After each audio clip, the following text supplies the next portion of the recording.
That night in my kitchen, my father stood up like a judge passing a final sentence. He assumed mentioning family duty would make me kneel, but this time, I did not apologize. I looked him in the eye, smiled, and silenced the room. They were about to lose the only thing they always assumed was theirs, which was total control over me. They had no idea I had already sold the house 3 days ago. My name is Maribel Eastwind, and until 3 days ago, I believed that if I worked hard enough, kept my head down, and polished the golden handcuffs my father placed on my wrists, I would eventually earn my freedom. I was wrong. Living in Bexley, a quiet and manicured suburb of Columbus, Ohio, makes it easy to hide the cracks in a foundation. The lawns are perfect, the driveways are swept, and the neighbors are polite enough to pretend they do not hear the screaming matches happening behind triple-paned glass. I spent my late 30s building a life here with my husband, Ian Thornfield, or at least I thought we were building it together. But as I sat at the head of my mahogany dining table that Tuesday evening, I realized I was just a squatter in my own existence, waiting for the landlord to come and collect his due. The landlord was my father, Harland Eastwind, and he was not here for a social visit. The dinner had been a farce from the moment he walked through the door without knocking.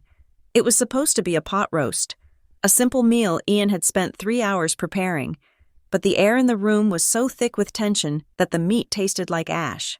Across from me sat Camilla, my older sister.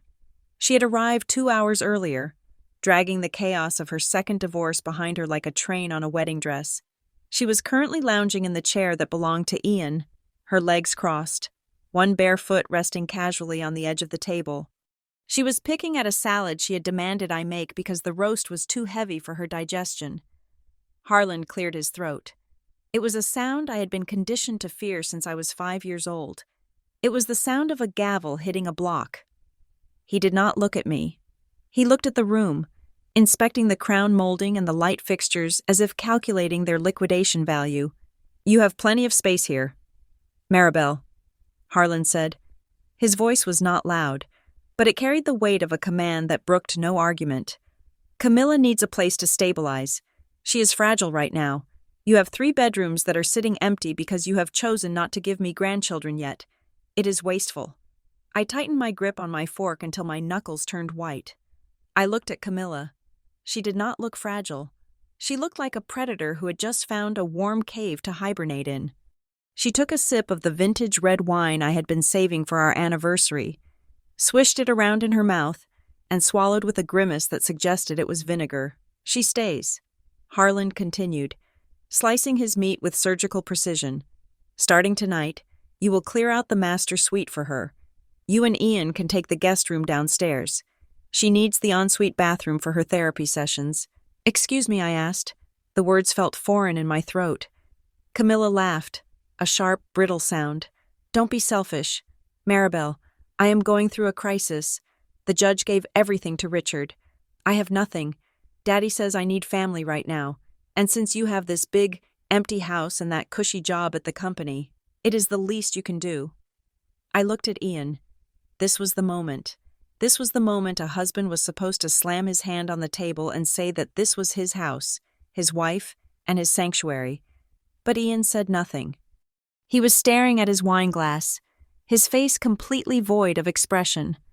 He looked tired. He looked defeated. His silence felt like a physical blow to my chest. It confirmed what I had feared for years. In the orbit of Harland Eastwind, Ian and I were just satellites, devoid of our own gravity. If Ian would not speak, then I was truly alone in this room. Harland stopped eating and pointed his knife at me.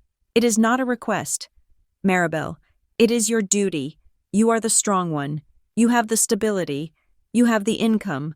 You will take care of her until she gets back on her feet." "And how long will that be?"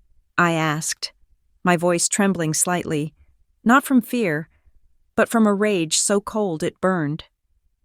6 months, a year, 10 years. Harlan's eyes narrowed. "As long as it takes, do not push me." "Girl, you forget who signs your paycheck. You forget who made you the VP of operations. If you think you can be heartless to your own flesh and blood, Perhaps you do not have the character required for leadership in my company. Perhaps it is time I rethink your position." There it was, the leverage. The threat he had used to control every major decision of my adult life. He held my career hostage because he knew I loved the work, even if I hated the environment. He knew I had built the logistics network from scratch. He thought the threat of unemployment would make me fold, just like it always did. Camilla smirked, taking another long drink of wine. "See, Daddy knows best.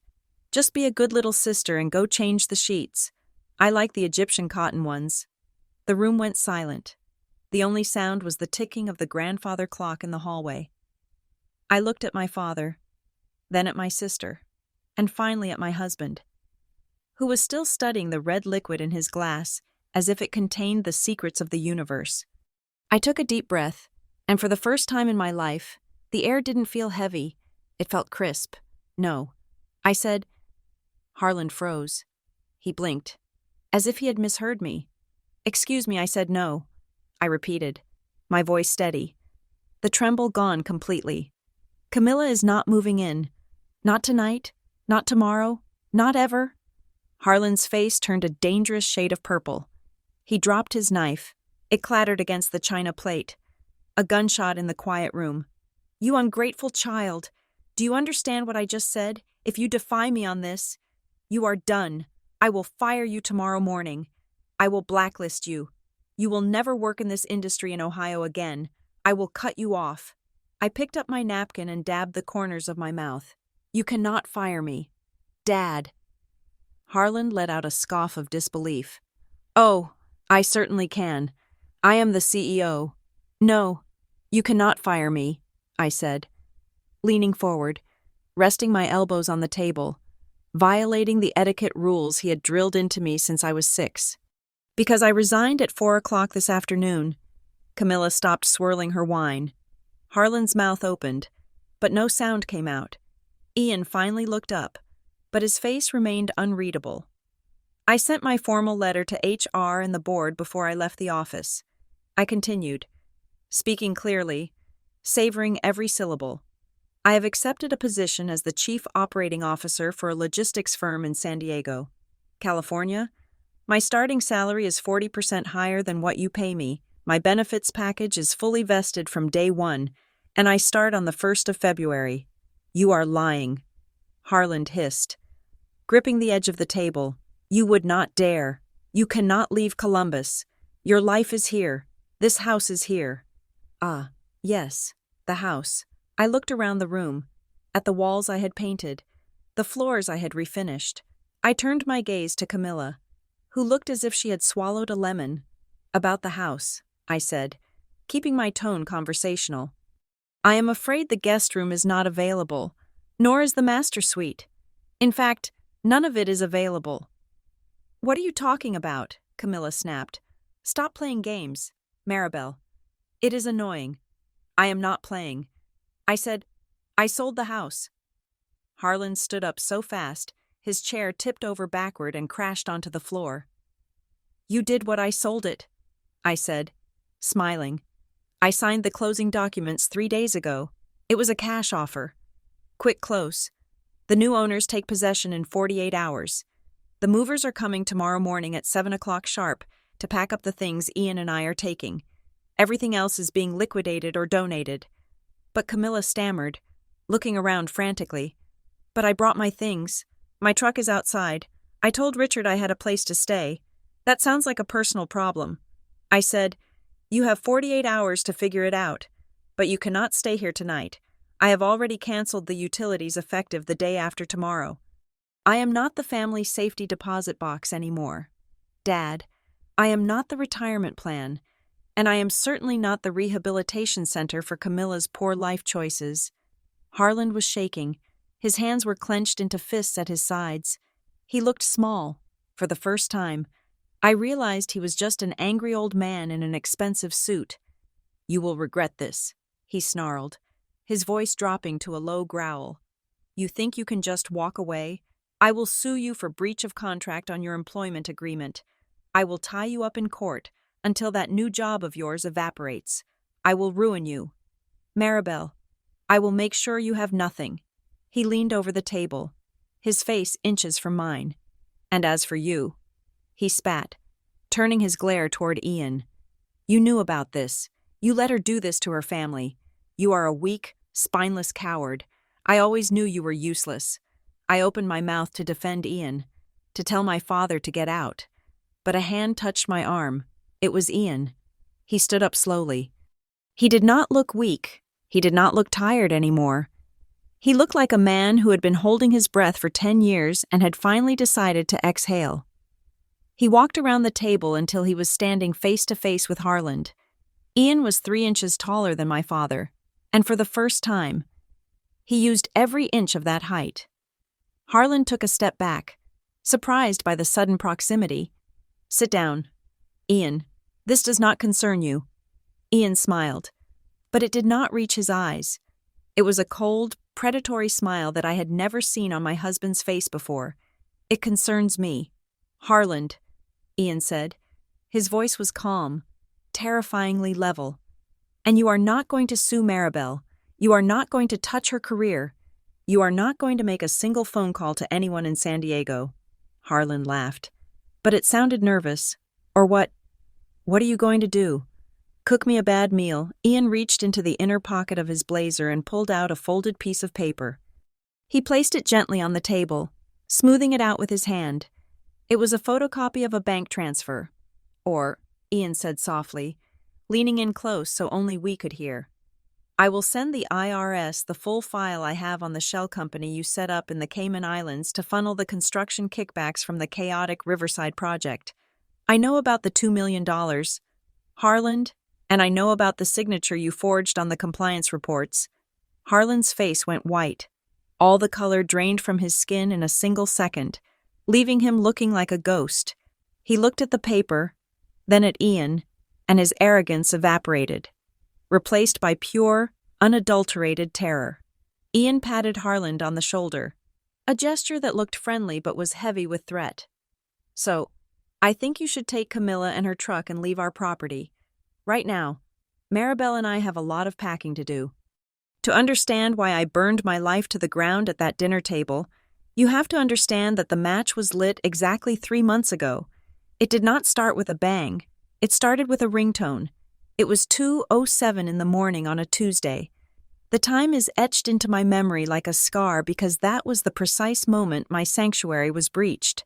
The house was silent, wrapped in the deep, heavy stillness of suburbia that I had paid a premium for.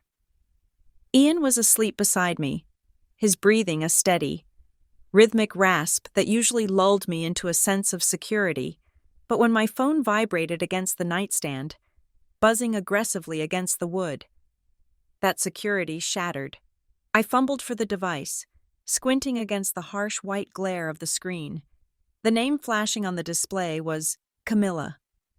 My stomach dropped. My sister did not call at 2 a.m. to say hello.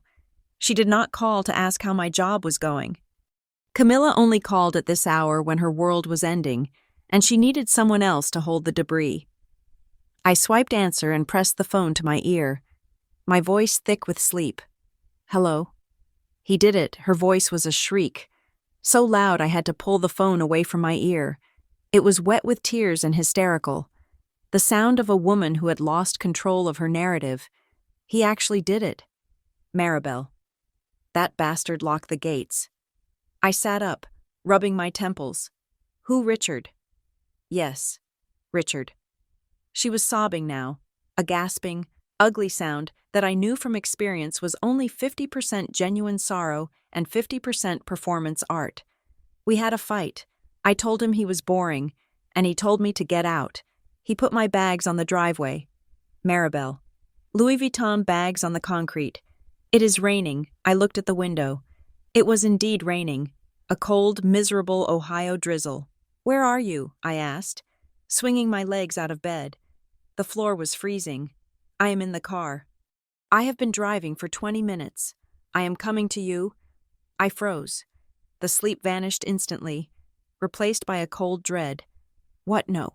Camilla, you cannot come here. It is 2 a.m. I have nowhere else to go, she screamed. Go to Dad's house, I said, keeping my voice low so I would not wake Ian. Though he was already shifting under the duvet. He lives 10 minutes from you. I am 40 minutes away. It makes no sense to come here. I can't go to Daddy's, she wailed. Her voice dropped an octave, shifting from hysteria to a whining plea. The house is a mess.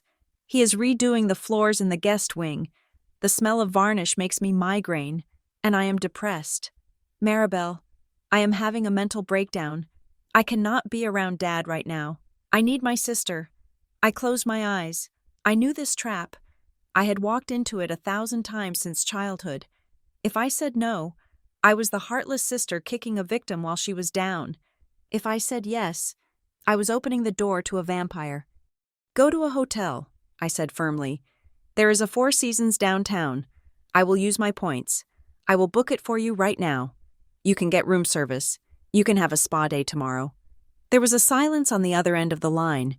It was a heavy, calculated silence. Then, her voice changed.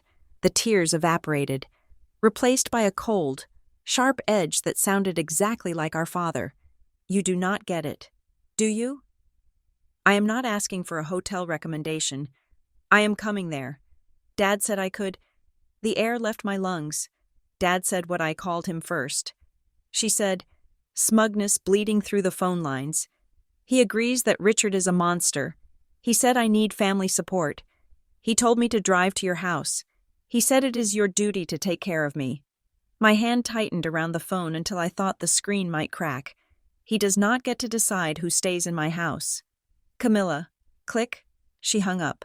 I sat there in the dark, the dial tone buzzing in my ear. I knew what was coming next. I put the phone down on the mattress and counted backward from 10, 10, 9, 8, 7. The phone rang again. This time, the screen displayed Dad. I picked it up. I did not say hello. Maribel. Harland Eastwin's voice boomed. He did not sound like a man who had been woken up at 2 a.m. He sounded like a CEO chairing a crisis meeting. He was fully alert, fully in command, and fully terrifying. Dad, it is the middle of the night. I said, your sister is in crisis. He cut me off. His tone was dismissive, as if my sleep schedule was a frivolous luxury. Richard has thrown her out on the street like garbage. She is driving to your house. You will open the door, and you will make up the guest bed. I stood up and walked out of the bedroom, closing the door softly behind me. I paced the hallway, the hardwood cool under my bare feet. Dad, no. I cannot have her here. Ian and I have a routine. We have work. Camilla, she is a lot. She needs professional help or a hotel, not my spare room. She needs family. Harlan barked. His voice echoed in the receiver. And you are family. Do not be selfish. Maribel, it is unbecoming.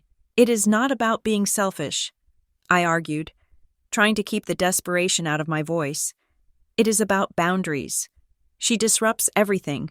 Last time she stayed for a weekend, she rearranged my kitchen and insulted Ian's cooking 3 times. Harlan let out a short, derisive laugh. Oh, poor Ian. If his ego is that fragile, perhaps he needs to toughen up. But that is not the point. The point is that Camilla is vulnerable. Her lawyer says this divorce is going to be messy. She needs a base of operations. Then let her stay with you, I nearly shouted. Stopping in front of the mirror in the hallway, I looked at my reflection. I looked pale, small, and frightened. My house is under construction. Harland lied smoothly. I knew it was a lie. He had just finished renovating the guest wing last year. And frankly, Maribel, I am an old man. I cannot handle the drama. You are young. You are her sister. It is your job. My job, I whispered. Since when is being her keeper my job? Since I signed your paycheck, Harlan said. The temperature in the hallway seemed to drop 10 degrees. There it was, the weaponization of my career. It was his favorite card to play. We have the launch of the fall collection coming up in 3 weeks. Harlan continued, his voice silky and dangerous. It is a critical time for the company. I need my vice president of operations to be focused. Maribel, I need her to be a team player. If you cannot even manage a simple family crisis, how can I trust you to manage a multi-million-dollar logistics network? Perhaps you are too stressed. Perhaps you need a demotion to clear your head. I stood frozen. He was threatening my livelihood because I did not want to host my adult sister. It was absurd. It was abusive. And it was working. I cannot believe you are doing this, I stammered. I am not doing anything, Harlan said breezily. I am simply observing your capacity for loyalty. Camilla will be there in 20 minutes. Turn on the porch light. The line went dead. I lowered the phone, my hand trembling. I felt sick. I felt trapped in a cage made of obligation and blackmail. Maribel, I spun around. Ian was standing in the doorway of the bedroom, rubbing his eyes. He was wearing his tattered gray sleep shirt, his hair sticking up in tufts. He looked soft and harmless, a stark contrast to the wolves I had just been speaking with. Is everything okay? He asked, yawning. I heard shouting. I walked over to him and buried my face in his chest. He smelled like fabric softener and sleep. Camilla is coming. I mumbled into his shirt. Richard kicked her out. Dad is forcing me to take her in. He threatened my job. Ian, he said he would demote me if I didn't let her stay. Ian sighed. It was a long, weary sound. He wrapped his arms around me, but his embrace felt loose, resigned.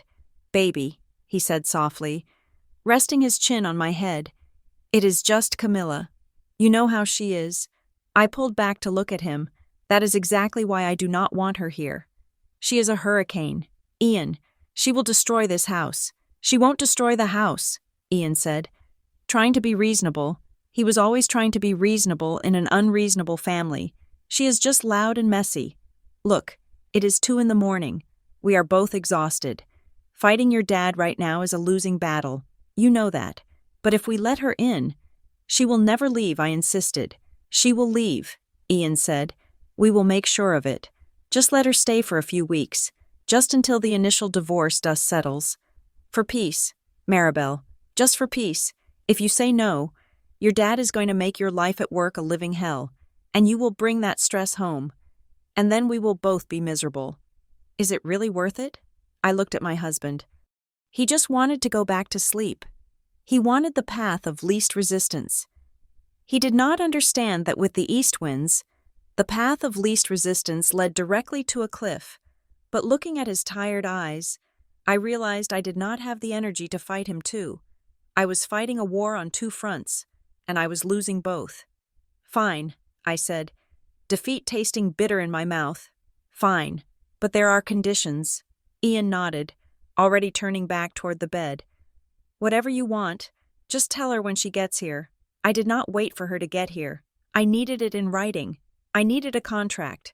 Even if it was just a digital one, I needed to build a wall of words to protect myself. I sat down on the edge of the bed and opened my messaging app. My fingers flew across the keyboard, typing out the terms of her surrender. Camilla, you can stay. But here are the rules. 1. This is temporary. You have maximum 4 weeks to find a new place. 2. You do not touch my things or Ian's things. 3. No parties, no random guests. 4. You pay for your own food and any extra expenses you incur. 5. If you disrupt my work or my marriage, you are out immediately. Acknowledge this if you want the door code. I read it over. It was harsh. It was clinical. It was necessary. I hit send. I watched the screen. Delivered. Read. 3 bubbles appeared, pulsing as she typed. Then they disappeared. Then they appeared again. Finally, a single response came through. A red heart emoji. That was it. No, I promise. No, understood. Just a heart. I stared at it. It felt dismissive, but it was an acceptance. She had seen the terms. She had replied. In my lawyer brain, that was a binding agreement. I had established the boundaries. I had the upper hand, or so I thought. I set the phone down on the nightstand and lay back down. Ian was already snoring softly. I closed my eyes, but sleep was impossible. My heart was hammering against my ribs like a trapped bird. I did not know it then, but while I lay there trying to force myself to relax, Camilla was doing something else, on her phone, in the dark cabin of her car speeding toward my house. She was long pressing on the message she had just sent. She was selecting delete for everyone. She was erasing the evidence of her agreement before she even pulled into my driveway. She was scrubbing the record clean, ensuring that when the time came, it would be her word against mine, and in the court of Harland Eastwind, my word was worth nothing, but I did not see the message vanish. I only saw the ceiling. At 3:15 in the morning, I heard her car door slam. I heard the keypad beep. I heard the front door open and the heavy thud of suitcases hitting my hardwood floor. I did not go down to greet her. I stayed in bed, staring at the darkness, and then a strange clarity washed over me. It was the clarity of a soldier who realizes the enemy has breached the perimeter. The time for negotiation was over. The time for survival had begun. I slipped out of bed again, moving silently. I went downstairs, bypassing the living room where Camilla was loudly talking on the phone to someone, likely complaining about the drive. I went into the kitchen, opened my laptop, and sat at the island in the dark. The blue light of the screen illuminated my face. I logged into my bank account. I opened a new tab and searched for high-yield savings accounts individual ownership. I opened another tab and searched for property deed lookup Franklin County. I did not know exactly what I was planning yet. I just knew that the we of my marriage and the us of my family had become dangerous concepts. I needed an I. I started downloading PDF statements. I started taking screenshots of the house title. I started moving small, unnoticeable amounts of money from our joint checking into a dormant account I had opened in college and never used. It was 4 in the morning. My sister was upstairs taking a shower in my bathroom, using my expensive shampoo. My father was asleep in his mansion, satisfied that he had once again bent the world to his will. My husband was asleep, dreaming of a peace that did not exist, and I was sitting in the dark, laying the first brick of the road that would lead me out of Bexley. I was not just Maribel the daughter, or Maribel the wife anymore. I was Maribel the architect of my own escape, and I was just getting started. I had agreed to assist her with a suitcase. What I got was a refugee crisis sponsored by Neiman Marcus. The following morning, I was drinking coffee and trying to ignore the gnawing anxiety in my stomach when a sound like a jet engine landing shook the windows. I looked out the front bay window just in time to see a 26-foot box truck reversing into my driveway. It was not just any truck. It was a luxury moving service, the kind with uniformed men who handle furniture as if it were radioactive. They were currently blocking the entire cul-de-sac. My neighbor, Mrs. Gable, who measured her self-worth by the pristine condition of her Kentucky bluegrass, was standing on her porch, clutching her pearls, literally clutching them, as one of the movers dragged a metallic gold garment rack across my lawn to bypass the truck's ramp. I opened the front door, still in my bathrobe. "Camilla," I shouted over the beep, beep, beep of the reversing truck. "What is this?" Camilla emerged from the passenger seat of the truck, wearing oversized sunglasses and a silk headscarf that made her look like a widow in a 1950s noir film. "Oh, good morning," she chirped, ignoring my question. "Be a doll and tell them to be careful with the velvet chaise. It scuffs if you look at it wrong." I marched down the driveway, my slippers slapping against the asphalt. "You said you were bringing a few things. This is a house, Camilla. This is an entire house worth of furniture." "Well, I couldn't just leave it there for Richard to burn. Could I?" she said, inspecting a manicured fingernail. "Besides, I need my environment to be right. Healing is about aesthetics. Maribel, you wouldn't understand. Your style is so functional." I watched in horror as a parade of boxes labeled Shoes Summer, Shoes Winter, and Shoes Transitional began to migrate into my garage. Within 20 minutes, Ian's carefully organized woodworking station was buried under a mountain of designer cardboard. My car was relegated to the street, the entryway of my home, usually a minimalist space with a single console table, was now a labyrinth of bubble wrap and garment bags. By noon, my living room looked like the backstage of a failed fashion week. There were 3 different espresso machines on my kitchen counter because Camilla claimed each one produced a different vibe of coffee. A 6-foot-tall mirror with a Baroque gold frame was leaning against my television, blocking half the screen. "It is a bit cramped, isn't it?" Camilla sniffed. "Standing in the middle of my open-concept living area. I mean, the ceiling height is adequate, but the light. It is all wrong. West-facing windows are terrible for the complexion in the afternoon." She walked into the kitchen and ran a finger along my granite countertops. "And this granite, very 2010. You really should have upgraded to quartz by now. Daddy would pay for it if you asked nicely." "I am not asking Daddy for anything," I said, trying to navigate through a maze of hat boxes to get to the refrigerator. "And you are here for a few weeks. Camilla, you don't need to renovate. You just need to sleep." "Speaking of sleep," she said, turning to me with a bright, predatory smile. I took a look at the guest room. It is sweet, very cozy, but I really think I need the master suite. I stopped dead. "No, just hear me out," she said. Raising her hands, "The guest room faces the street, the noise of the cars. Even though there are like 2 an hour, it triggers my anxiety. The master faces the backyard. It has that garden view. I need nature to recover from the trauma Richard inflicted on me. Plus, the bathtub in the master is deeper. You know I have back problems." My answer is no. "Camilla," I said, my voice hard, "Ian and I sleep in the master. It is our room. You are a guest." Camilla's smile vanished instantly. Her face crumpled into a mask of tragedy so quickly it was impressive. "Fine. I guess I will just suffer. I guess my comfort doesn't matter compared to your territorialism." She pulled out her phone and hit speed dial. I knew exactly who she was calling. "Hi, Daddy," she said, her voice trembling. "No, I am fine. I am just well. I am trying to settle in, but Maribel is being very difficult about the room situation. I am in so much pain, Daddy, and the bed in the guest room is just hard." "No, I didn't ask for much. Just a little compassion." She looked me dead in the eye as she listened to whatever poison Harland was spewing on the other end. Then she lowered the phone. "Daddy wants to talk to you." I walked away. I went into the laundry room and turned on the washing machine just to have some white noise. I did not take the phone. I did not engage, but the seed was planted. I was the villain in my own home. Over the next week, the occupation began in earnest. It wasn't a military invasion. It was a slow, suffocating gas leak. Ian, whose spine had shown a brief flicker of resistance the night before, suddenly found a very convenient reason to be absent. "I have to go to Cleveland for the regional audit," he told me 2 days after Camilla arrived. Then it was Cincinnati. Then it was Detroit.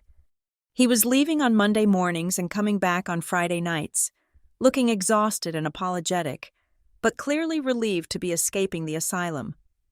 I was left alone with her. The rules I had texted and she had deleted were dismantled one by one. I came home from work on a Wednesday to find 3 strangers in my living room drinking my wine. They were Camilla's support group, a trio of women with too much filler and not enough hobbies. They were wearing shoes on my rug. They were smoking on my patio, leaving lipstick-stained butts in my herb planters. Relax. "Maribel," Camilla said when I confronted her, "we are just manifesting positive energy. You should join us. You look like you need a release. You are so tense." "I am tense because it is Wednesday night, and I have a budget meeting tomorrow," I snapped. "Shh," one of the friends hissed at me. "We are doing a sound bath." The smell of sage and expensive cigarettes permeated my curtains. I went upstairs to my bedroom, which I had successfully defended, for now, and locked the door. But even there, I wasn't safe. I went to put on my night cream, a specific brand I splurged on once a quarter. The jar was on the counter, but it felt light. I opened it. It was empty, scraped clean. I marched to the guest room, which now smelled like a Sephora exploded inside a gym locker, and found the empty jar in her trash can, along with my favorite silk scarf, which was stained with something that looked like self-tanner. "Camilla," I said, holding up the jar, "did you use my entire supply of moisturizer?" She didn't even look up from her iPad. My skin was parched. "Maribel, stress dries you out. Besides, you can just buy more. You have a job. I am destitute." You are not destitute, I yelled. You are wearing a $4,000 watch. That is an asset, she said calmly. I cannot liquidate an asset for face cream. That would be fiscally irresponsible. It went on like this. My organic almond milk was replaced by full-fat cow's milk because almond milk is sad. My thermostat, which I kept at a sensible 68 degrees, was permanently cranked to 75 because Camilla ran cold. I would come home to find the television blaring reality shows at volume 50 while she slept on the couch, drooling on my throw pillows. But the worst part wasn't the noise or the mess. It was the entitlement. It was the way she walked through my house not as a guest, but as an heir inspecting her future inheritance. One evening, I was in the kitchen trying to salvage a meal from the chaotic pantry. Camilla was on the phone with Harland again. They talked every day. It was like they were coordinating a campaign. I know. Daddy, she was saying, pacing around the kitchen island. It is small, but it has potential. If we knock down that wall, yes. Exactly. And the backyard, if we cut down those old oak trees, we could put in a pool. A lap pool would be perfect for my therapy. I stopped chopping vegetables. Excuse me, I said. We are not cutting down the oak trees. Those trees are 80 years old, and we are not putting in a pool. This is my house. Camilla held up a hand to silence me. Daddy says the property value would go up 20% with a pool. He is thinking about the investment. Maribel, you should be grateful he is giving you free consulting. He is not consulting, I said. He does not own this place. Camilla laughed into the phone. She is getting hysterical again. Daddy, yes, I know. It is the pressure. She is not built for it like we are. She listened for a moment, then said something that made the blood freeze in my veins. Don't worry. Daddy, I know. The house is just the start. You promised something bigger than this anyway. I can be patient. She hung up and looked at me. A strange, secretive smile playing on her lips. What she asked innocently. What did he promise you, I asked. What is bigger than the house? Oh, nothing, she said, waving her hand dismissively. Just future things, family things. You wouldn't be interested. It is complicated business stuff. That night, while she was busy taking a 3-hour bath in the guest bathroom using my bath salts, I did something I had never done before. I went online and ordered a set of hidden cameras. Not big ones, tiny ones that looked like USB chargers and smoke detectors. I also ordered a smart lock for the front door, one that logged every entry and exit with a timestamp. I told Ian it was for security, because the neighborhood had seen a few break-ins, a lie.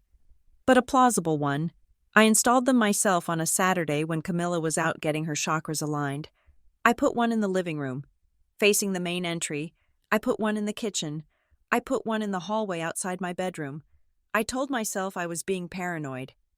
I told myself I was just gathering evidence to show Dad how disruptive she was, to prove that she was breaking the rules so I could kick her out with cause. But deep down, I knew it wasn't about broken rules. It was about that sentence. You promised something bigger than this. I needed to know what the something bigger was. And I had a terrible feeling that whatever it was going to cost me everything I had worked for. So I turned my home into a surveillance state. And what I saw over the next few weeks didn't just justify my paranoia. It terrified me.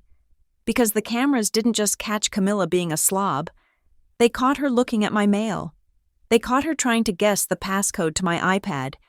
They caught her standing in the doorway of my home office, just staring at my filing cabinet with a look of pure, calculating hunger. She wasn't just a squatter. She was a spy. And my father was the handler. If the first week was an invasion, the second week was a hostile rebranding campaign. I arrived home on a Tuesday evening, my mind numb from 8 hours of logistics spreadsheets, only to find that my living room had been assaulted. The soft, neutral grega walls that Ian and I had spent 3 weekends painting were gone. In their place was a screaming, violent shade of coral that looked like the inside of a radioactive grapefruit.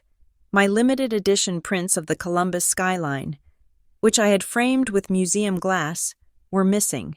In their spot hung a massive, cheap tapestry featuring a mandala that looked like it had been bought at a highway gas station. I dropped my laptop bag. The thud echoed in the room, which smelled of fresh paint and arrogance. "Camilla," I yelled. She floated down the stairs, wearing one of my silk kimonos. "Oh, you are home early," she said, as if she hadn't just vandalized my property. "Do you like it? The color is called Womb Awakening." My spiritual healer said the old gray was blocking my heart chakra. I needed something vibrant to stimulate my healing journey. "You painted my wall," I asked, my voice dangerously low. "You painted my wall without asking me. It is just paint." "Maribel," she scoffed, tightening the belt of my kimono around her waist. "Don't be so dramatic. Daddy said to make myself at home. This is me making myself at home. Besides, the old color was depressing. It screamed, corporate drone. This screams life. And where is my art?" I asked. "Where are the prints?" "Oh, those gloomy pictures of buildings, I put them in the garage. They were ruining the feng shui." I walked past her, my hands shaking. I needed a drink. I went to the kitchen. But as I reached for the cabinet where we kept the good scotch, a $300 bottle of single malt Ian had received as a bonus, I saw it sitting on the counter. It was uncorked. It was empty. Next to it were 3 sticky tumblers with half-melted ice and lipstick stains on the rims. Camilla followed me into the kitchen. "Oh, yeah.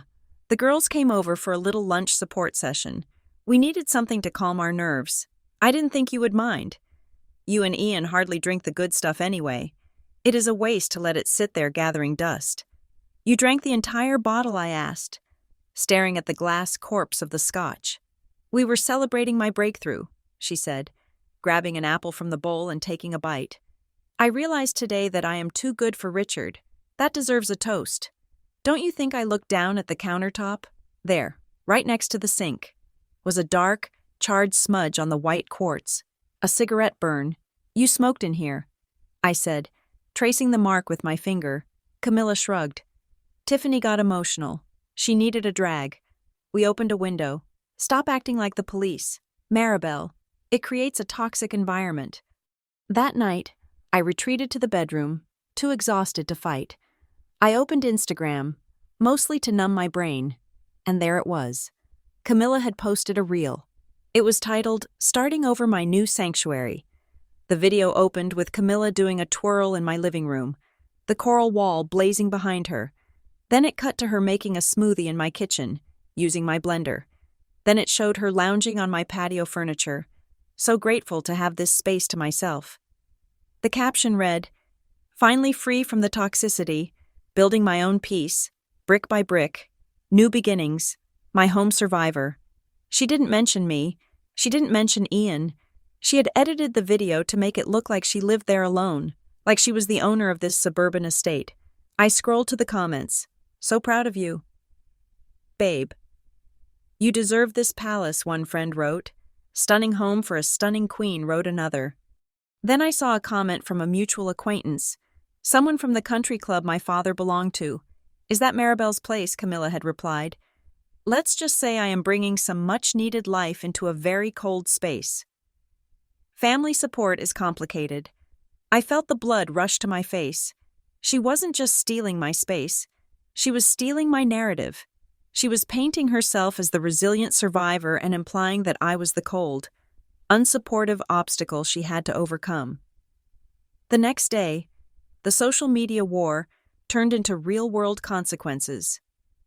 I found an envelope taped to my front door.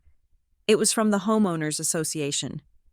"Dear homeowner, we have received multiple complaints regarding excessive noise, unauthorized parking blocking the street, and unsightly debris visible from the roadway. Please see the enclosed fine of $500. A hearing is scheduled for next Tuesday to discuss the unauthorized exterior modification repainting of front door." I ran to the front door. I hadn't even noticed it when I came in. The front door, which used to be a tasteful navy blue, was now the same hideous coral as the living room wall. I marched inside, the letter crumbling in my fist. Camilla. She was on the couch, watching TV with Ian. My husband had come home early from his trip. A surprise I usually would have welcomed, but now, he was sitting there, a beer in his hand, laughing at something Camilla was saying. "Look who decided to show up," Camilla said, nudging Ian's shoulder. "The fun police is here." Ian looked up. He looked relaxed. Too relaxed. "Hey, honey. Cam was just telling me about this comedian she saw in Vegas." I threw the letter on the coffee table. $500. "Ian, the HOA is fining us $500 because your sister turned our house into a nightclub and painted the front door pink." Ian picked up the letter. He read it, then sighed. "It is not pink. Maribel, it is coral, and we can just pay the fine." "Is it really worth a fight?" I stared at him. "Are you serious?" "She is destroying our property value. She is disrespecting us." Camilla laughed. A low, throaty sound. "Oh, Maribel, you are so uptight. That is why Ian looks so tired all the time. You treat life like a spreadsheet. You need to learn to flow." "Right. Ian," she leaned into him, her hand brushing his arm. It wasn't sexual, exactly, but it was intimate. It was a claim. She was marking her territory. And that territory included my husband. Ian didn't pull away. He didn't tell her to stop. He just gave a weak, lopsided smile and took a sip of his beer. "She is just trying to express herself. Maribel, maybe we should cut her some slack. She is going through a lot." I felt a cold knot form in my stomach. It wasn't just annoyance anymore. It was betrayal. Ian was being seduced not romantically, perhaps, but emotionally. Camilla was the fun, spontaneous victim. I was the nagging, boring wallet. She was rewriting the dynamic of my marriage right in front of my face, and Ian was letting her hold the pen. I walked out of the room. I felt like a stranger in my own life. I went to my office and pulled up the app for the hidden cameras. I needed to see what had happened during the lunch support session that resulted in a burnt countertop. I scrolled back to Wednesday at noon. The footage from the kitchen camera was clear. Camilla and her friends were there, drinking, smoking. But then, at 12:45, Camilla looked directly at the camera. She stared right into the lens. Her eyes narrowed. She said something to her friend, pointing at the little black dot on the smoke detector. Then, she reached up. She didn't cover it. She just twisted the casing. The image spun and then settled on a view of the white ceiling. I checked the living room camera. Same thing. At 1 o'clock, the angle shifted abruptly to face the wall. She knew. She knew she was being watched, and she had blinded me. But she hadn't destroyed them. She had just turned them away. A subtle message that she controlled what I saw. But she had missed one, the camera in the hallway outside the master bedroom. It was positioned high up on a bookshelf, disguised as a USB charger plugged into an outlet behind a plant. It was low to the ground, capturing mostly feet and legs, but the audio was crystal clear. I put on my headphones and scrolled through the timeline. I was looking for anything: a confession, a plan, a reason why she was doing this. I found it at 2 p.m. on Thursday. The hallway was empty. But the audio picked up a voice coming from the guest room. The door must have been open. It was Camilla. She was on the phone. "No, Daddy, you don't understand," she was saying. Her voice wasn't whiny. It was sharp, professional. The voice she used when she was negotiating a divorce settlement. "She is cracking. I can see it. She freaked out about the paint. She is unstable." There was a pause as Harlan spoke on the other end. "Exactly," Camilla continued. "If we can get her to blow up, really lose it, we can use the morality clause in the trust. Or better yet, we can claim she is mentally unfit to manage the assets due to stress. You said the house is technically in a gray area because of that loan you gave them for the down payment 10 years ago. I froze. My breath caught in my throat. The down payment. It was true. When we bought the house, Harland had given us $50,000 as a wedding gift. We had never signed a loan agreement. We thought it was a gift. "Yes," Camilla said, laughing. "Ian is soft. I have him wrapped around my finger. He thinks I am just a poor, helpless girl. He won't stand in the way. Once we get Maribel out, Or at least get her power of attorney suspended. The transfer will be easy. You can liquidate the property, and I get my cut for the new condo in Miami." She paused again. "Don't worry, Daddy. I will make sure she looks like the villain. By the time I'm done, the whole town will think she abandoned her grieving sister. She will be lucky if she can get a job at a drive-thru when we are finished with her." I took off the headphones. The silence in my office was deafening. It wasn't just a squatter situation. It wasn't just a toxic family dynamic. It was a heist. They were planning to gaslight me into a breakdown, use my reaction as proof of instability, and then leverage a decade-old financial favor to contest the ownership of my home. They wanted to strip me of my assets, ruin my reputation, and leave me with nothing. All so Camilla could buy a condo in Miami and Harland could feel like he won. And Ian was either a pawn or a collaborator. I couldn't tell yet, but looking at the screen, hearing my sister discuss my destruction with the casual tone of someone ordering lunch, I realized something important. I stopped crying. The tears that had been threatening to fall all week just evaporated. They thought I was the boring sister. They thought I was the worker bee who would sting once and then die. They forgot that I was the one who managed the logistics for a $100 million supply chain. I knew how to track inventory, I knew how to spot a bottleneck, and I knew exactly how to liquidate damaged goods. I closed the laptop. I didn't go downstairs to scream. I didn't confront them. I stood up, walked to my closet, and packed a small overnight bag. Not to leave, but to prepare. If they wanted a villain, I would give them a villain. But I wouldn't be the kind that screams and throws plates. I would be the kind that smiles while she signs the eviction notice. The game had changed. And for the first time in my life, I wasn't playing by Harlan's rules. I was writing my own. The vibration of a phone in a pocket usually signals a mundane interruption, like an email from a colleague or a reminder to pick up dry cleaning. But on that Tuesday morning, my phone did not vibrate with the rhythm of the mundane. It buzzed with the frantic, staccato urgency of a financial hemorrhage. I was sitting at my desk at East Wind Interiors, trying to focus on a supply chain report, when the first notification slid across my screen. It was from my bank's fraud detection unit. Transaction declined, the Pearl Spa. Amount $850. I frowned. Staring at the number, I was at work. I was not at a spa. Before I could swipe the notification away, a second one appeared. Transaction approved, Saks Fifth Avenue. Amount $2,400. Then a third. Transaction approved, Uber Eats, Nobu. Amount $320. My blood ran cold. I opened my banking app, my fingers trembling slightly. I had given Camilla a supplementary credit card 3 days ago. A decision made under extreme duress after Harland had called me 3 times in 1 hour screaming that his daughter was starving because she had no access to funds. I had set a verbal limit. I had told her, very clearly, that it was for groceries and gas only. I looked at the screen. In less than 4 hours.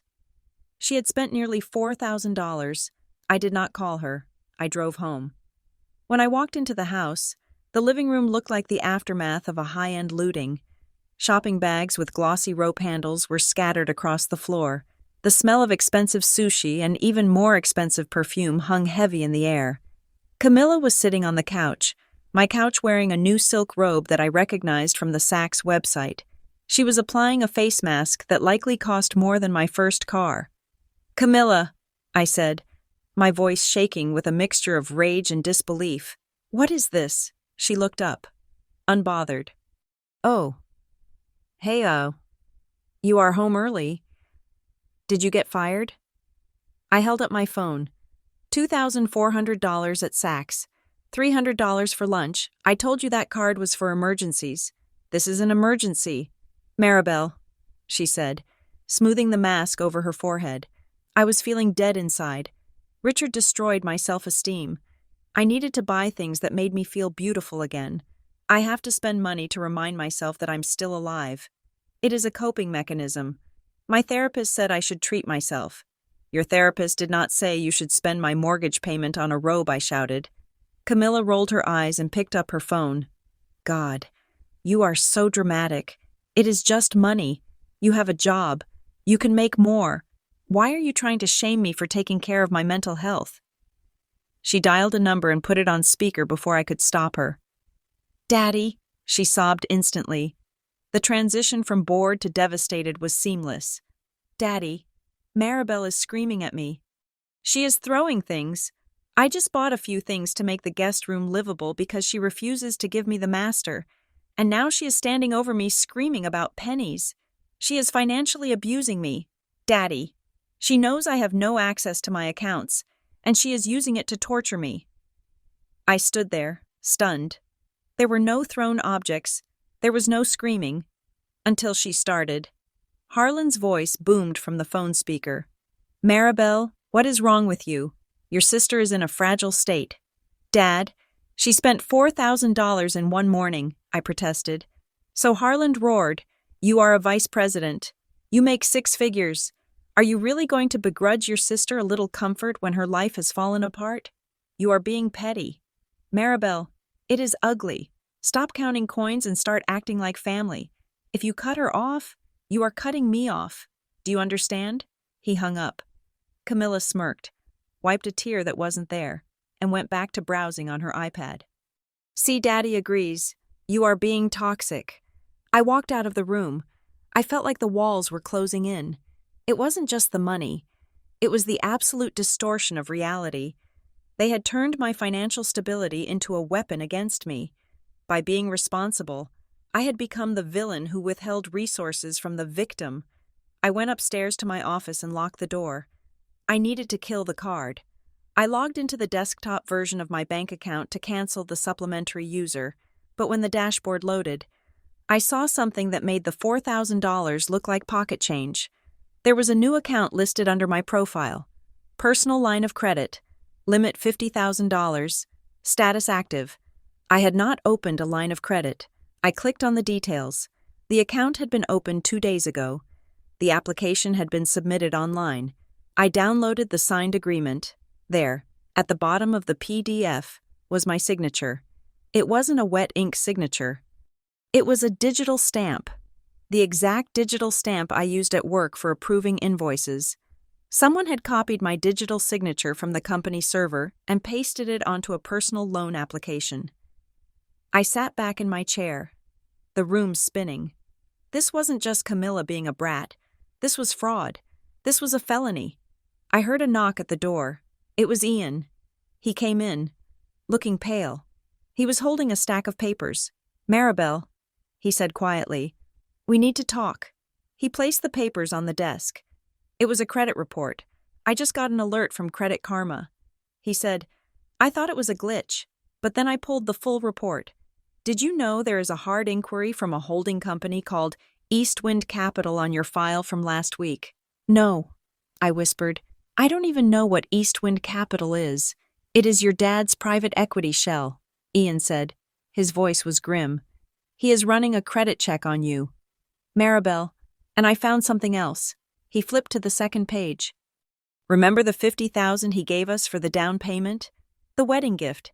Yes, I said. It wasn't a gift, Ian said. I went through the old closing documents from the safe. I found an addendum in the stack we signed at the title company. It was buried in the HOA bylaws section. It is a promissory note. It says the money is a demand loan, callable at any time, with accrued interest at 6%. I stared at him. That is impossible. He handed me a check and said, Buy a nice house. He never said it was a loan. It is in writing. Maribel, Ian said, and the interest if he calls it in. We owe him nearly $90,000. Immediately. My stomach lurched.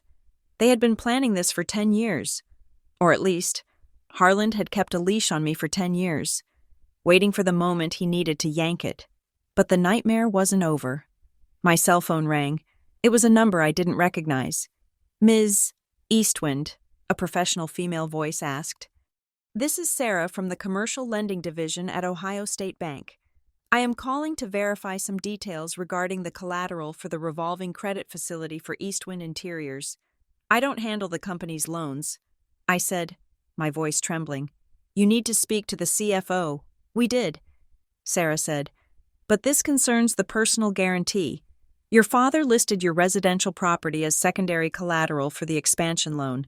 We just need to confirm that the lien on your home is still in the first position relative to other creditors. The room went silent. The air left my lungs. My father had used my home as collateral for a company loan.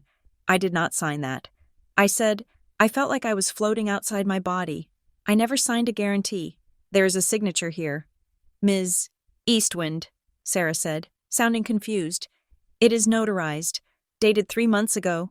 I hung up. I looked at Ian. He was watching me. His eyes wide. He forged it. I said, or he slipped it into a stack of work papers I signed without looking. He mortgaged our house to fund his business. If the company defaults, the bank takes our home. Ian stood up. He walked to the window and looked out at the driveway where Camilla's car was parked. He didn't say anything for a long time. When he turned back, his face was different. The softness was gone. Maribel, he said, this isn't a family dispute. This is a robbery. He was right. I turned back to my computer. I stopped crying. I stopped feeling like a daughter. I became a machine. I need you to open a new account. I told Ian, not at our usual bank. Go to a credit union. Somewhere small. Somewhere Dad has no contacts. Open it in your name only. What are you going to do? Ian asked. I am going to drain the liquid assets, I said, my fingers flying across the keyboard. Every cent we have in savings, checking, and the emergency fund, I am moving it to you. If Harlan tries to freeze my accounts or garnish them, I want the money gone. I initiated the transfers. $120,000 our life savings vanished from the joint account and moved into the ether. Headed for the safety of a credit union account Ian was setting up on his phone right next to me. Then I changed everything. I changed the password to my email. I changed the password to my bank login. I turned on two-factor authentication for everything, linking it to a burner phone app, not my main number. In case they tried to SIM swap me, I locked my credit file with all 3 bureaus. I was closing the gates. But Camilla knew I was doing something. She could sense the shift in the energy. An hour later, my phone started buzzing again. Order confirmation for large pizzas, cash on delivery. Order confirmation floral arrangement, $200, cash on delivery. Order confirmation carpet cleaning service, scheduled for tomorrow. Pay on arrival. She was sitting downstairs, ordering services to the house in my name, knowing I would have to turn them away at the door and look like a lunatic, or pay for them to avoid a scene. It was petty, it was childish, and it was designed to break my focus. I ignored the notifications. I walked into the guest room, the room Harlan usually stayed in when he visited. The room I was currently barred from entering because Camilla claimed she needed privacy. Camilla was out on the patio, drinking wine and laughing on the phone. I went to the desk in the corner. It was an antique roll-top desk that Harlan loved. He always sat there when he came over, pretending to work. I opened the drawers. Empty. I felt under the drawer. Nothing. I was about to leave when I saw it. A thick manila envelope, jammed between the back of the drawer and the frame of the desk. It must have slid down the last time he was here, 3 weeks ago, before Camilla moved in. I pulled it out. It was not sealed. I opened it and slid the documents out. The title at the top of the first page made my knees weak. Draft assignment of beneficial interest and transfer of real property. It was a legal contract. It detailed the transfer of ownership of my address, my specific address from Maribel Eastwind and Ian Thornfield to the Eastwind Family Trust. But that wasn't the worst part. Attached to it was a timeline, a handwritten note on a yellow legal pad, in Harlan's distinctive, jagged handwriting. Phase 1. Insert C. Into residence. Establish tenancy. Phase 2. Create financial dependency/stress. Leverage company position. Phase 3. Invoke morality clause or incapacity due to emotional instability. Phase 4. Foreclosure trigger via promissory note. Target acquisition date. March 15th. I stared at the paper. They hadn't just reacted to Camilla's divorce. This wasn't a rescue mission for a sad sister. This was a premeditated acquisition. Harland had written this plan weeks before Camilla even left her husband. They had planned to take my house. They had planned to break me mentally so I would be too weak to fight back. I looked at the date on the note. It was dated 2 months ago. I folded the paper and put it back in the envelope. I tucked the envelope inside my shirt. Against my skin. I walked out of the room. I walked past Ian, who was on the phone with the credit union. I went downstairs. Camilla was in the kitchen, eating a slice of the pizza she had ordered on my dime. "You look pale." "Maribel," she said, smiling with her mouth full. "Is the stress getting to you? Maybe you should see a doctor. I can recommend one. He is great at declaring people unfit for work." I looked at her. I looked at the woman I had shared a childhood with. The woman who was currently eating pepperoni pizza while actively participating in a conspiracy to leave me homeless. "Enjoy the pizza, Camilla," I said. My voice was calm. Terrifyingly calm. "It is the last thing you are going to get from me." She laughed. "Oh, honey, I am just getting started." "No," I thought, feeling the envelope crinkle against my chest. "You are finished. You just don't know it yet." I walked to the front door, checked the new smart lock to make sure it was secure, and went to sit in my car. I needed to make a phone call. Not to my dad, not to the bank. I called a lawyer, a forensic accountant, and then I called a real estate agent who specialized in distressed properties, but not in the way Harlan thought. The heist was over. The counterattack had begun. Eastwind Interiors was designed to look like a temple of modern calm. The lobby was all Italian marble and recessed lighting. A space curated to whisper luxury to anyone who walked through the glass doors. But for me, sitting in my office on the 14th floor, it felt less like a temple and more like a high-end prison cell. I was the vice president of brand operations, a title that sounded impressive on LinkedIn, but in reality meant I was the only person in the building who knew how to actually deliver on the promises my father sold. Harlan sold the dream. I managed the supply chain, the angry vendors, and the logistics that kept the company from collapsing under the weight of his ego. It was 10:15 on a Thursday morning when the illusion of professional sanctuary was shattered. I was on a call with a supplier in Vietnam, negotiating a delay on a shipment of silk, when I heard the commotion outside. My assistant, a sweet girl named Sarah, who was terrified of her own shadow, let out a small squeak of protest. "You cannot go in there." "Mr. Eastwind," she stammered. "She is on an international call." The door to my office didn't open. It was thrown open. Harlan Eastwind stood there, wearing a charcoal suit that cost more than Sarah's car. He wasn't smiling. He wasn't playing the benevolent founder. He looked like a man who had come to collect a debt. "Hang up," he ordered, pointing at my phone. I looked at him, then at the phone. I apologized to the supplier and ended the call. "Dad, I am working. We have a shipment stuck in customs." "Get up," Harlan said. His voice was loud enough to carry into the open-plan workspace outside. "We are going to the conference room. Now." He didn't wait for me to agree. He turned and marched out, expecting me to follow like a scolded puppy. I saw the heads of the junior designers pop up over their cubicles. They were watching. They knew something was wrong. In a family business. The line between professional disagreement and personal drama was non-existent, and Harlan thrived on blurring it further. I grabbed my tablet and followed him. I walked with my head high, refusing to look like the victim he wanted me to be. He led me to the main conference room, a space we called the aquarium, because 3 of its 4 walls were floor-to-ceiling glass. It was designed for transparency, but today, it was a stage. He wanted an audience. He wanted everyone to see him dressing me down, to remind the staff who really held the leash. Harlan slammed the door shut behind us. The sound vibrated through the glass. "You cut off the card," he hissed, turning on me before I could even sit down. Camilla called me in tears. She tried to buy groceries, and the card was declined. "You humiliated her at the checkout counter." I placed my tablet on the table and tapped the screen. I brought up the itemized statement I had prepared. "She wasn't buying groceries." "Dad," I said, my voice steady. She was at a boutique in the short north.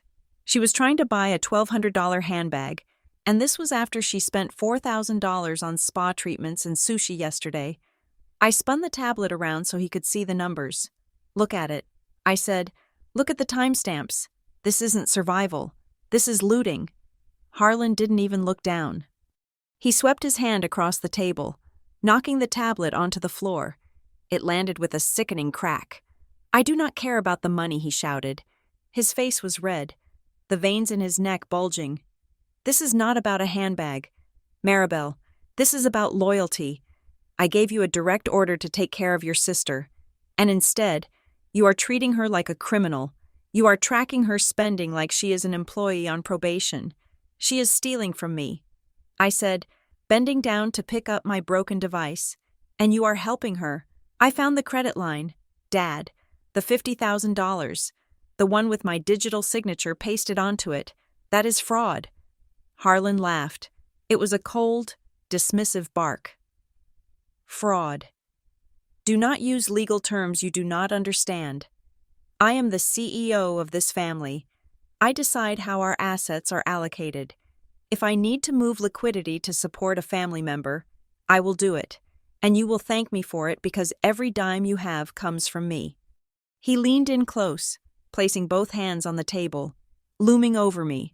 Let me make this very clear, he said, his voice dropping to a terrifying whisper. You are going to go home tonight, and you are going to apologize to Camilla. You are going to reactivate that card. You are going to give her the master suite, and you are going to stop playing detective. And if I don't, I asked. Harlan smiled. It was the smile of a shark sensing blood. If you don't, you can pack your box right now. You are fired, effective immediately, and do not think you can just walk across the street to a competitor. I know everyone in this industry. Maribel, I will make one phone call, and you will be radioactive. No one will hire you. You will be unhireable. You will lose your income, your reputation, and your precious little career. He paused, letting the threat hang in the air like toxic smoke. And Ian, he added softly, Ian works in commercial real estate. It is a small world. It would be a shame if his firm lost their contract with East Wind Interiors. It would be a shame if word got out that his wife is unstable and difficult. He might find his own career suddenly stalled. I felt a cold chill run down my spine. He wasn't just threatening me. He was taking my marriage hostage. He was willing to burn Ian's career just to punish me. I looked out through the glass walls. The entire office was pretending to work. But I knew they were watching. They saw Harlan's red face. They saw my stillness. They were witnessing a public execution. But Harlan had made a mistake. He thought he was cornering a frightened daughter. He didn't realize he was cornering a woman who had already found the escape hatch. I looked back at him. I didn't scream. I didn't cry. I remembered the envelope I had found in the desk. The plan to transfer my house. The timeline. So that is it, I said quietly. This isn't about Camilla needing a room, is it? Harlan frowned, confused by my sudden calm. What are you talking about? I took a step closer to him. I looked him dead in the eye. Do you want me to take care of her, Dad? Or do you want me to sign something? Harlan flinched. It was subtle, just a twitch of his left eye. But I saw it. The arrogance faltered for a fraction of a second. What he stammered, I know about the collateral.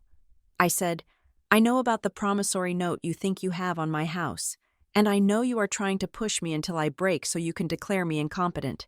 So tell me, are we doing this the hard way? Or are you going to admit that you need my house to cover a hole in the company's books? Harlan's face went pale. He looked around quickly, checking to see if anyone outside could hear us through the glass. Keep your voice down, he hissed. You do not know what you are talking about.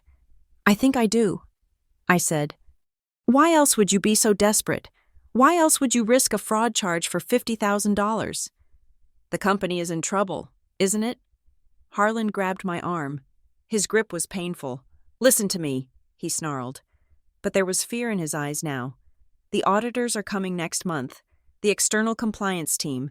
If they see any irregularities, if they see any family discord that threatens the assets, everything collapses. You need to hold the line.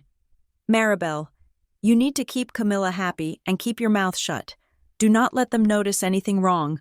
If this company goes down, we all go down, including you." He let go of my arm and straightened his jacket. "You have until tomorrow to fix this attitude," he said, trying to regain his composure. "Do not test me." He turned and walked out of the conference room, leaving me standing there with my broken tablet. He had just given me the key. The auditors. He was terrified of an audit. That meant the rot wasn't just in my house. It was deep inside the company. He was using my personal assets to plug leaks in the corporate hull, and he needed me compliant so the paper trail would hold up. I walked back to my office. I sat down. My hands were shaking, not from fear, but from adrenaline. I didn't get back to work on the silk shipment. Instead, I picked up my purse and walked out. "I am taking an early lunch," I told Sarah. I went down to the parking garage and sat in my car. It was a silver sedan, practical and unassuming. It was my war room. I pulled out my personal laptop, connected it to the hotspot on my burner phone, and opened Zoom. I had an interview scheduled for 12:30. It was with a logistics firm in San Diego, a competitor to one of Harlan's old rivals. I had applied 3 days ago under my maiden name, but my resume spoke for itself. I adjusted the camera, checked my lighting in the rearview mirror, and put on my professional smile. For 45 minutes, I didn't talk about family. I talked about efficiency rates. I talked about supply chain optimization. I talked about how I had reduced overhead at Eastwind Interiors by 15% in 2 years. The interviewer, a woman named Jessica, looked impressed. "You are exactly what we are looking for." "Maribel," she said, "but I have to ask, why leave Eastwind? It is your family name. You are the heir apparent." I looked at the camera, because I am interested in building a future. Jessica, not maintaining a legacy that is stuck in the past. When the call ended, I felt lighter. I had options. I called Ian. "Did you get the file I asked?" "Yes," he said. He sounded breathless. He was at his own office, scanning documents. "I have the portfolio ready. I scrubbed your name from the project samples like you asked, so it doesn't look like you are leaking proprietary data. But Maribel, are you sure if Harlan finds out you are interviewing, let him find out?" I said, "He thinks I am trapped. He thinks I am afraid of being unhireable. He forgets that the clients like me more than they like him," as if on cue. My phone rang again. It wasn't Harlan. It wasn't Camilla. The caller ID said Sterling Hotels Resorts, HQ. Mr. Sterling was our biggest client. He accounted for 30% of Eastwind's annual revenue. He was a notoriously difficult man who hated dealing with salespeople. He only talked to me. I answered, "Mr. Sterling, to what do I owe the pleasure, Maribel?" His gruff voice barked. "I just got off the phone with your father." My heart stopped. Had Harlan fired me already? Had he poisoned the well? "Oh," I said, keeping my voice neutral. "Yes." Sterling grunted. "The man is an idiot. He tried to tell me that we need to switch our granite supplier to some new vendor in Brazil because it is cheaper. I told him I have a contract with the Italian quarry that you negotiated. He said you were unavailable to discuss it and that he was taking over the account management." I closed my eyes. Harlan was trying to cut costs to hide the money he was bleeding. "I am available." "Mr. Sterling," I said. "Good," he said, "because I told him that if you are not the one handling my account, there is no account. I don't trust him. Maribel, he is a salesman. You are the operator. You deliver. I told him to back off or I pull the contract." He paused. "Is everything okay over there?" "You sound distant." I smiled. It was the first genuine smile I had felt in weeks. "Everything is changing. Mr. Sterling, but don't worry. I will make sure you are taken care of." I hung up. I sat there in the silence of the parking garage, watching the cars drive by. Harlan thought he held all the cards. He thought he could threaten my job and my husband to make me submit. But he had forgotten the golden rule of business. The person who owns the relationship owns the power, Mr. Sterling just confirmed it. The company didn't stand on Harlan's name. It stood on my work. And if I left, the auditors wouldn't just find a few accounting errors. They would find a hollow shell where a business used to be. I started the car. I wasn't going back to the office. I was going to meet Ian. We had a house to sell, and now I knew exactly how much time I had. Harland had given me a deadline, the audit next month. That meant I had 30 days to dismantle his leverage before he dismantled my life. I put the car in reverse. The rearview camera flickered on. For a second, I thought I saw a familiar face in a car parked 2 rows back. It looked like Camilla, but when I looked again, the car was pulling away. It didn't matter. Let them watch. They were watching the old Maribel. The new one was already 3 steps ahead, and she was done asking for permission. The most dangerous part of a robbery is not the entry. It is the exit. Anyone can smash a window and grab a jewel, but it takes a master to walk out the front door while the guards are still watching the security monitors. After my revelation in the car park, Ian and I sat in a booth at a diner 3 towns over, away from the prying eyes of Bexley's social circles. We were not eating. We were drafting a treaty of surrender that was actually a declaration of war. "We cannot fight them," Ian said, his hands clasped around a mug of black coffee. "Not openly. If we fight, Harland escalates. He has more money, more lawyers, and 0 moral compass. If he thinks he is losing, he will burn the house down just to make sure we do not get it. So we let him win," I said, "or at least, we let him think he has won." We agreed on a strategy of total submission. We would play the role of the defeated children. I would be the broken daughter, and Ian would be the spineless husband. We needed them to get comfortable. We needed them to sheath their claws so we could dismantle the floorboards beneath their feet without them noticing. The performance began that evening. We walked into the house, and the smell of marijuana was faint but unmistakable in the foyer. Camilla was on the couch, watching a reality show. She didn't look up. Ian walked over to her. He didn't yell. He didn't ask about the smell.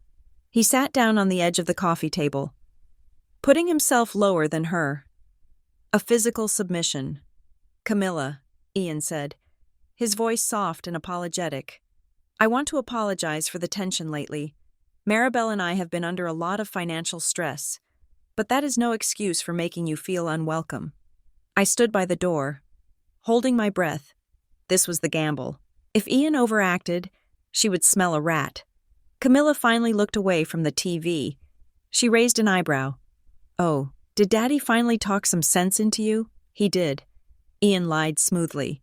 "He reminded me of the importance of family. We want you to be comfortable here. We are going to unlock the thermostat, and I transferred some funds to the grocery account." Camilla smiled. It was a triumphant, ugly smirk. "Well, it is about time. I was beginning to think you were both sociopaths." I walked into the kitchen, my head down, playing my part. I started cleaning up the mess she had made: crusty plates, empty cans. I was the maid. I was the doormat. And while I scrubbed, I was watching. For the next 3 days, while Ian played the role of the pacifier, I became a digital ghost. I waited until 3 in the morning. When the house was finally silent, I sat in the closet of my home office, a blanket thrown over my head and the laptop screen to hide the light. Just in case Camilla was roaming the halls, I started compiling the dossier. First, the physical evidence. I downloaded every clip from the hidden cameras, the footage of Camilla smoking inside, the footage of her friends damaging the countertop, the audio of her conspiring with Harland. I organized them by date and timestamp. Then, the paper trail. I scanned the HOA fine letter. I downloaded the invoices for the unauthorized credit card charges. But the most important piece was the missing text message, the one where she agreed to my terms. She had deleted it, but she forgot that I had my phone set to back up to the cloud every night at midnight. I logged into my cloud account and accessed the archived backup from 3 months ago. I extracted the message history. There it was, the red heart emoji, the timestamp showing she had read the rules, proof of contract acceptance. I whispered to myself, saving the file to an encrypted drive. The next step was the house. This was the terrifying part. Selling a house usually involves a sign in the yard, open houses, and a parade of strangers. We couldn't do any of that. If Harlan saw a for sale sign, he would trigger the promissory note immediately. We needed a ninja.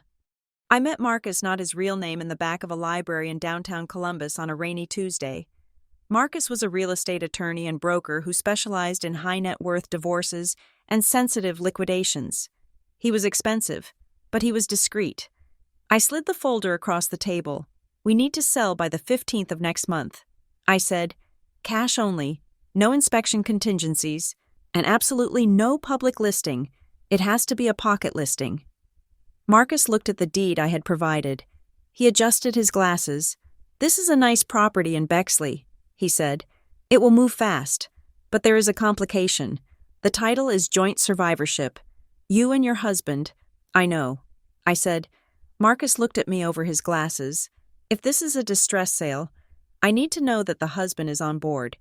Usually, when a wife comes to me with a rush job like this, the husband is the one being surprised. If he balks at the closing table, I lose my commission and my reputation. I pulled a second document from my bag. It was a notarized power of attorney, specific to the sale of the property, signed by Ian Thornfield that morning. Ian isn't the problem. I said, he is the driver. Marcus looked at the document, then at me. He nodded. Okay, I have a network of investors who look for properties like this. They buy for rental portfolios. They don't care about seeing the inside if the price is right. I can get you an offer in 48 hours. But you will take a hit on the price for the speed and secrecy. Maybe 10% below market. Do it. I said, I don't care about the 10%. I care about the exit. We shook hands. I felt a surge of nausea. I had just initiated the sale of the only home I had ever owned, and my father and sister had no idea. But they were getting suspicious. 2 days later, I came home to find Camilla in my office. She claimed she was looking for a stapler, but I saw her hand dart away from my desk as I entered. When she left the room, I checked the desk. I had left a few papers out, utility bills. Nothing important. But the arrangement was slightly off. The stack was twisted. She was photographing my mail. She was reporting back to Harland, looking for signs that I was mobilizing. I decided to feed the beast. The next morning, I created a fake document. I typed up a letter addressed to a local contractor. Subject estimate for master suite renovation and pool installation. Dear contractor, per our discussion, we would like to move forward with the expansion of the master suite to accommodate a long-term guest, and the removal of the oak trees for the lap pool. Please send the invoice for the deposit. I left it on the kitchen counter, right next to the coffee maker where Camilla brewed her morning espresso. I left for work. By 10 in the morning, my hidden camera in the kitchen alerted me to motion. I watched on my phone from the office parking lot. Camilla walked in, saw the paper, and froze. She picked it up. She read it. A slow, greedy smile spread across her face. She pulled out her phone and snapped a picture of it. She thought she had won. She thought I had broken. She thought I was preparing the house for her permanent reign. That afternoon, the pressure from Harland shifted. He thought I was submitting, so he decided to kick me while I was down, just to make sure I stayed there. I was called into his office. He didn't offer me a seat. We are removing you from the Sterling project, he said, not looking up from his paperwork. I stood very still. My fingernails dug into my palms. Why, Mr. Sterling specifically asked for me. Mr. Sterling is confused, Harland said, and frankly, your performance lately has been erratic. I cannot risk our biggest client on someone who is emotionally compromised by family drama. He looked up, his eyes cold and hard. I am assigning the account to Brad. You will transfer all your files by the end of the day, and Maribel. Yes. We have a staff meeting tomorrow morning. I expect you to address the team. There have been rumors about your lack of focus. I want you to apologize for the disruption your personal life has caused to the operations department. He wanted a public struggle session. He wanted me to stand up in front of the people I managed, people who respected me, and demean myself. It was a power move designed to strip away the last of my professional authority. If I refused, he would fire me, and the audit trail I needed to access would be closed off. If I agreed, I kept my access for a few more days. I understand. I said, I will do it. Harland blinked. He had expected a fight. He had expected tears. My compliance unsettled him. Good, he said, narrowing his eyes. See that you do. I walked out. I went to the bathroom and locked myself in a stall. I didn't cry. I pulled out my phone and stopped the voice recorder app I had been running since I walked into his office. I cannot risk our biggest client. Your performance has been erratic. I had his voice on tape admitting he was removing me for personal reasons, contradicting the glowing performance review he had signed 3 months ago. It was another brick in the wall of evidence I was building for my wrongful termination suit. Should it come to that? But the real bomb dropped that night. I got home late. The house was quiet. Camilla was out, probably celebrating her victory with the renovation news. Ian was waiting for me in the garage. He looked pale, even in the dim light of the overhead bulb. He pulled me into the corner, away from the door, away from any potential listening ears. Check your email, he whispered. The secure one, the one we set up on the burner phone. I pulled out the burner phone. There was one new message. Sender anonymous. Subject, the audit. I opened it. Maribel, you do not know me, but I work in accounting. I saw what Harlan did to your access rights today. You need to know why. The audit next month isn't routine. The bank forced it because of irregularities in the inventory valuation. Harlan has been inflating the value of the warehouse stock to secure loans for his offshore ventures. There is a hole of about $3 million. He isn't just pushing you out. He is setting up the narrative that you, as VP of Operations, were responsible for the inventory counts. He is doctoring emails to make it look like you authorized the inflated numbers. He isn't trying to fire you, Maribel. He is trying to send you to prison. I stared at the glowing screen. The concrete floor of the garage seemed to tilt beneath my feet. It wasn't just a toxic family dynamic. It wasn't just greed. I was the scapegoat. The something bigger Camilla had mentioned wasn't just money. It was freedom.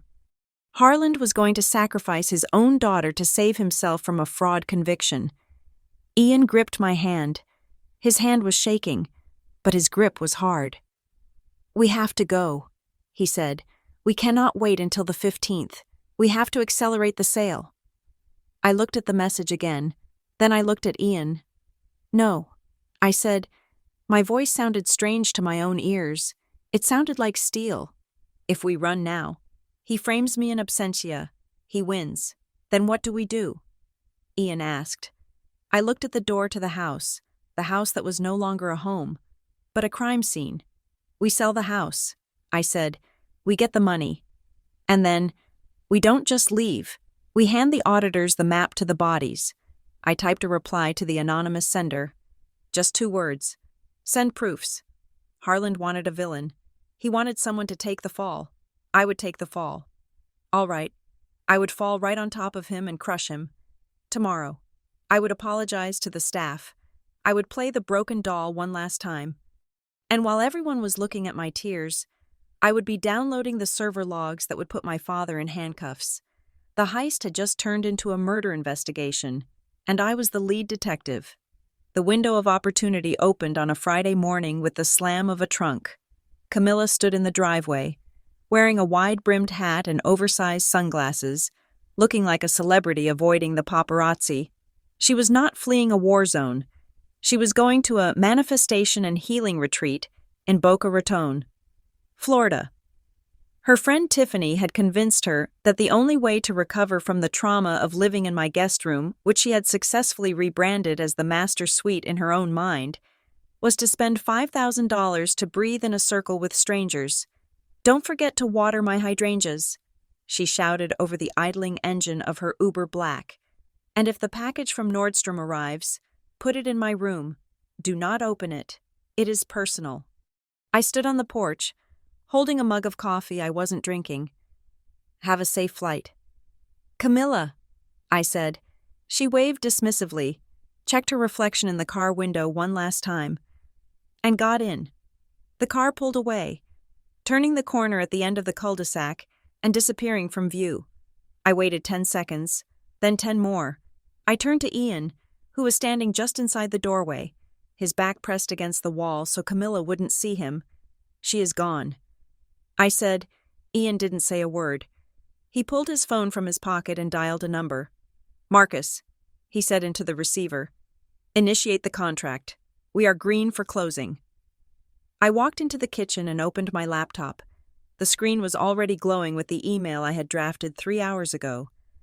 It was to the hiring manager at Nexus Logistics in San Diego. Subject offer acceptance, Maribel Eastwind. I had received the official offer letter the night before. The salary was $180,000 a year, nearly double what Harlan paid me to be his punching bag. The benefits included full relocation assistance and a signing bonus that would cover the down payment on a small condo. But the most important line in the contract was the one about autonomy. I would report to the board, not a family patriarch. I typed my digital signature. I hit send. The clock had started. We had exactly 72 hours before Camilla returned. The logistics of dismantling a life in 3 days are brutal. But we had been prepping for this in silence for 2 weeks. We didn't need to pack everything. We only needed to pack what mattered. I ran upstairs. I didn't touch the guest room. I didn't touch the mess in the living room.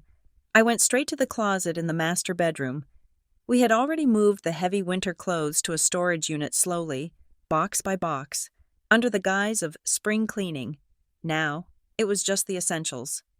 Ian was in the garage. I could hear the sound of packing tape ripping. He was packing his tools, the chisels, the saws, the things that made him happy. He was leaving the lawnmower. He was leaving the snowblower. Those were problems for the next owner. At 2:00 in the afternoon, my phone rang. It was Marcus, our broker. "The investor has signed," Marcus said. His voice was clipped. "Professional. The wire transfer for the equity is initiated. It will hit your credit union account by Monday morning. The title company is overnighting the deed transfer. You need to be out by Sunday at midnight. The new owner takes possession on Monday at 8 in the morning." "Done," I said. We spent the rest of the day in a frenzy of calculated erasure. We went to the post office and opened a P.O. box in a town 20 miles away. We set up mail forwarding for Maribel Eastwind and Ian Thornfield to that box. We did not forward mail for Camilla Eastwind. Her bills, her court summons, her catalogs, they would keep arriving at the house, piling up on a porch that no longer belonged to us. We went to the bank and emptied the safe deposit box, birth certificates, passports, the deed to my car, Ian's grandfather's watch. We put them in a fireproof bag and locked it in the trunk of my sedan. At midnight, the movers arrived. We had hired a company that specialized in executive relocations, which was a polite way of saying they knew how to keep their mouths shut and work in the dark. They backed a plain white van into the driveway. No logos, no noise. They moved fast. They took our mattress. They took the dresser. They took the boxes from the garage. They asked about the living room furniture, the coral-painted walls, the tapestry, the piles of Camilla's shoes. "Leave it," I told the foreman. "Do not touch anything that isn't tagged with a green sticker." "But ma'am," the foreman whispered, looking at the chaos. "It looks like someone lives here." "Someone does," I said, "but she isn't on the lease." By 4 a.m, the house was a strange hybrid of empty and occupied. Our bedroom was bare, just carpet and walls. My office was stripped clean, but the rest of the house looked like Camilla was still there. Her wine glass was still on the coffee table. Her yoga mat was still unrolled on the floor. It was a ghost ship. On Saturday, we handled the digital severance. I sat in the empty kitchen on a folding chair and called the utility companies. I would like to schedule a disconnect. I told the representative at the electric company, "Certainly. When would you like the service to stop Monday morning?" I said, "At 8 o'clock sharp." I did the same for the water, the gas, the internet. When Camilla came back on Monday afternoon, she wouldn't just be locked out.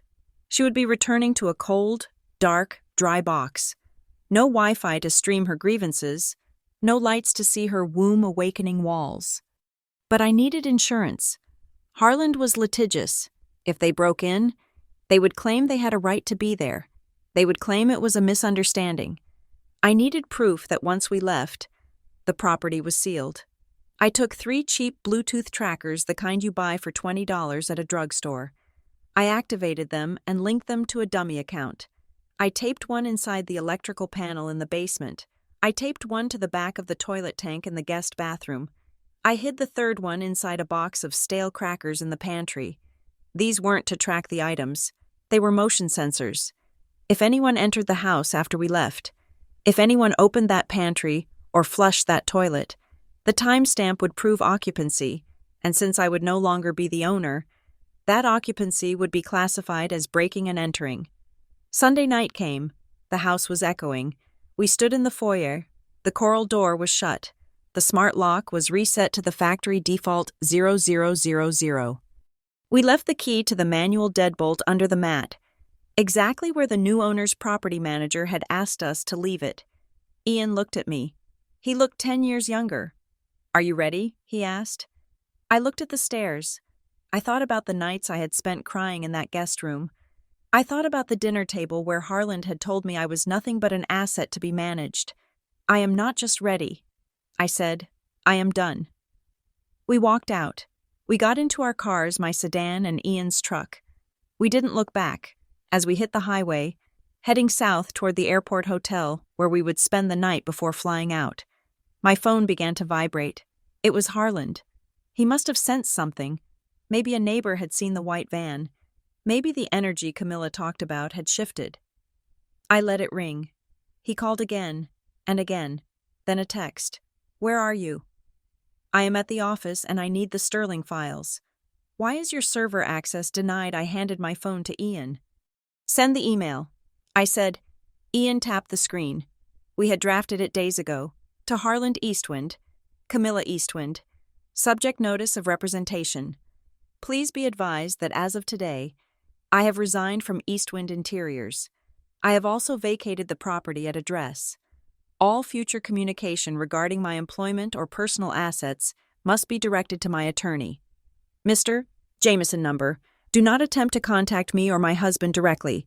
A cease and desist order is being filed to ensure compliance. Ian hit send. The phone stopped ringing instantly. Then, 10 seconds later, it started again. But this time, I turned it off. I pulled the SIM card out and dropped it into the cup holder. We pulled into the parking lot of a 24-hour shipping center near the airport. This was the final step. The twist of the knife. I had a large manila envelope in my lap. It didn't contain a resignation letter. It contained copies. Copies of the $50,000 credit line application with the forged signature. Copies of the emails where Harland instructed me to adjust the inventory counts emails I had printed before he revoked my access. Copies of the promissory note Ian had found, proving the intent to defraud us of our home. I wasn't sending this to the police. That was too messy, too slow. I walked into the shipping center. I filled out a label. To the Ethics Compliance Committee, Global Audit Partners, LLP, Attention Lead Auditor for Eastwind Interiors account. I wasn't filing a formal whistleblower complaint. I didn't write a letter explaining the crime. I just included a single sticky note on top of the stack of documents. Please verify the authenticity of the attached signatures and authorization codes for the upcoming FY 2025 audit. I believe there may be a clerical error regarding the inventory valuation and collateral assignments. Maribel Eastwind, former VP of Operations. I paid the $45 for overnight delivery. I handed the envelope to the clerk. He weighed it, stamped it, and threw it into the bin behind him. That envelope was a grenade. When the auditors opened it on Monday morning, they wouldn't see a daughter complaining about her dad. They would see a liability. They would see a VP questioning the books. They would be legally obligated to investigate. Harland wanted an audit, I just gave him one. I walked back to the car. The night air was cold, but for the first time in years, I wasn't shivering. "Let's go to California," I told Ian. He put the truck in gear. We drove onto the on-ramp, merging into the stream of taillights leaving Columbus, behind us. The house in Bexley sat dark and silent, waiting for its uninvited guests to return, and somewhere in a sorting facility, a package was moving along a conveyor belt, ready to blow the Eastwind empire into dust. The view from San Diego is different. The light here is golden, not the gray steel of Ohio, and the air smells like salt instead of impending doom. I was sitting on the balcony of a temporary corporate apartment in the Gaslamp Quarter, looking out at the Pacific Ocean, but my attention was focused entirely on the small screen of my phone. I was not physically present at 123 Maple Street in Bexley, but thanks to the wonders of modern technology and a neighborhood gossip network I had secretly cultivated for 5 years, I had a front row seat. Mrs. Gable, my neighbor with the pearls and the pristine lawn, was currently live streaming on her private Facebook group. She had captioned the video, "The East Wind Drama Finally Explodes." It was 2 in the afternoon in Ohio. The video shook slightly as Mrs. Gable zoomed in from her porch window. A black Uber SUV pulled up to my old driveway. The trunk popped open, and the driver, looking annoyed, hauled out 2 massive pink suitcases. Then Camilla stepped out. She looked refreshed. Her skin was bronzed from the Florida sun. Her hair was blown out to perfection, and she was wearing a white linen jumpsuit that probably cost more than the driver's car. She didn't look like a woman returning to a guest room. She looked like the lady of the manor returning from a tour of her estates. She waved the driver away without a tip, I could tell by his scowl, and marched up the walkway. She didn't look at the flower beds, which were already wilting because the water had been shut off for 8 hours. She walked straight to the front door, the coral monstrosity she had painted, and punched in the code on the smart lock. I knew the code she was typing. It was her birthday. The lock flashed red. A harsh mechanical beep, beep, beep echoed through the quiet street. Camilla frowned. She adjusted her sunglasses and typed it again. Slower this time, stabbing the buttons with her manicured finger. Beep, beep, beep, red light, Mrs. Gable's commentary in the video was delightful. "Oh dear," she whispered. "She is locked out. This is going to be good." Camilla stepped back. She looked at the door as if it had personally insulted her. Then she tried the door handle, rattling it violently. It was deadbolted. "Maribel," she screamed. The sound tore through the suburban silence. "Open this door right now. I know you are in there. Stop being passive-aggressive." She pounded on the wood with the flat of her hand. "I am tired. Maribel, I have had a long flight. If you do not open this door in 3 seconds, I am calling Daddy." She waited. 3 seconds passed. The door did not open. Camilla kicked the door. A sharp white scuff mark appeared on the coral paint. That was the moment the door finally opened. But it wasn't me standing there, and it wasn't Ian. It was Mr. Vance. I had never met Mr. Vance in person. Marcus, the broker, had handled everything. But Marcus had described him as a retired actuary with zero sense of humor and a deep appreciation for property rights.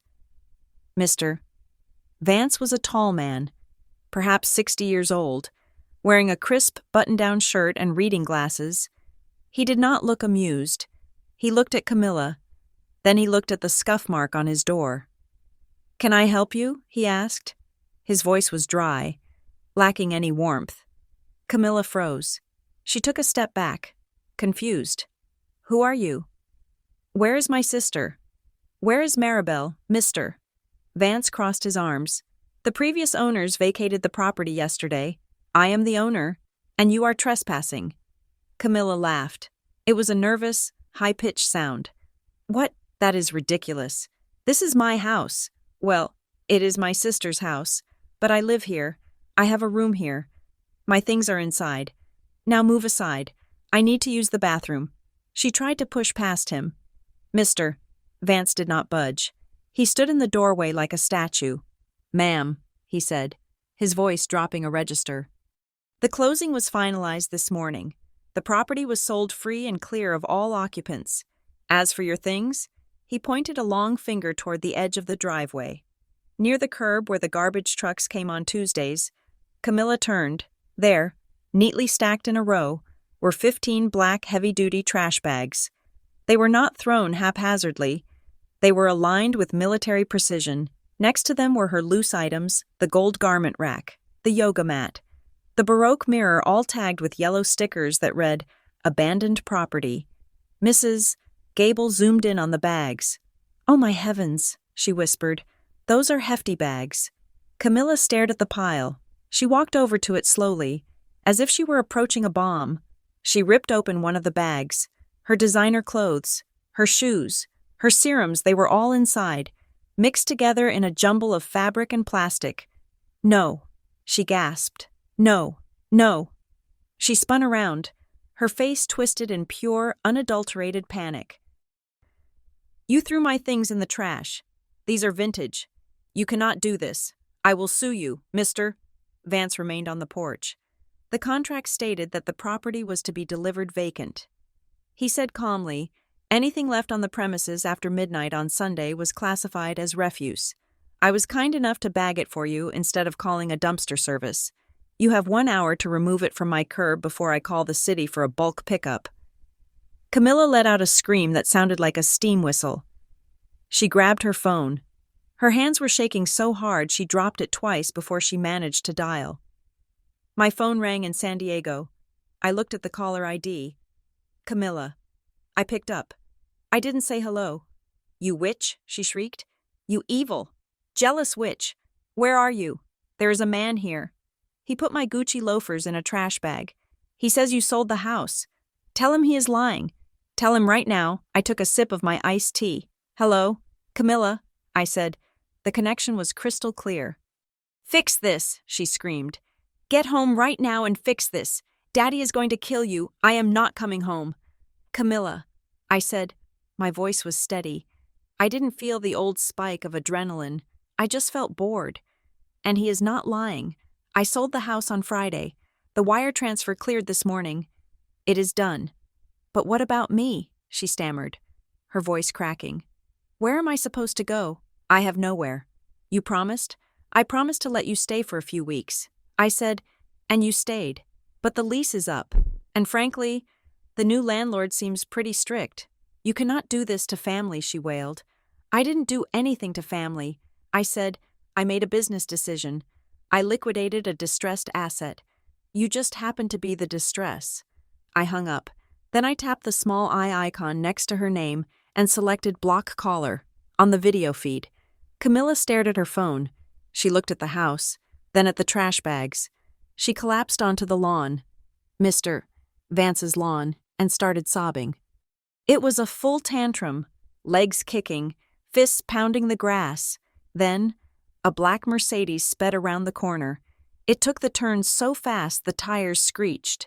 Harland had arrived. He slammed the car into park in the middle of the street, blocking traffic. He jumped out. He wasn't wearing his suit jacket. His tie was undone. He looked like a man who had been running. He saw Camilla on the ground. He saw the trash bags. He saw Mr. Vance standing on the porch. "What is the meaning of this?" Harland roared. Storming up the driveway, he pointed a finger at Mr. Vance. "Who are you? Get out of my daughter's house." "Mr. Vance sighed. He took a sip from a coffee mug he had been holding. "Get off my property. Do you know who I am?" Harland shouted, his face turning that dangerous shade of purple.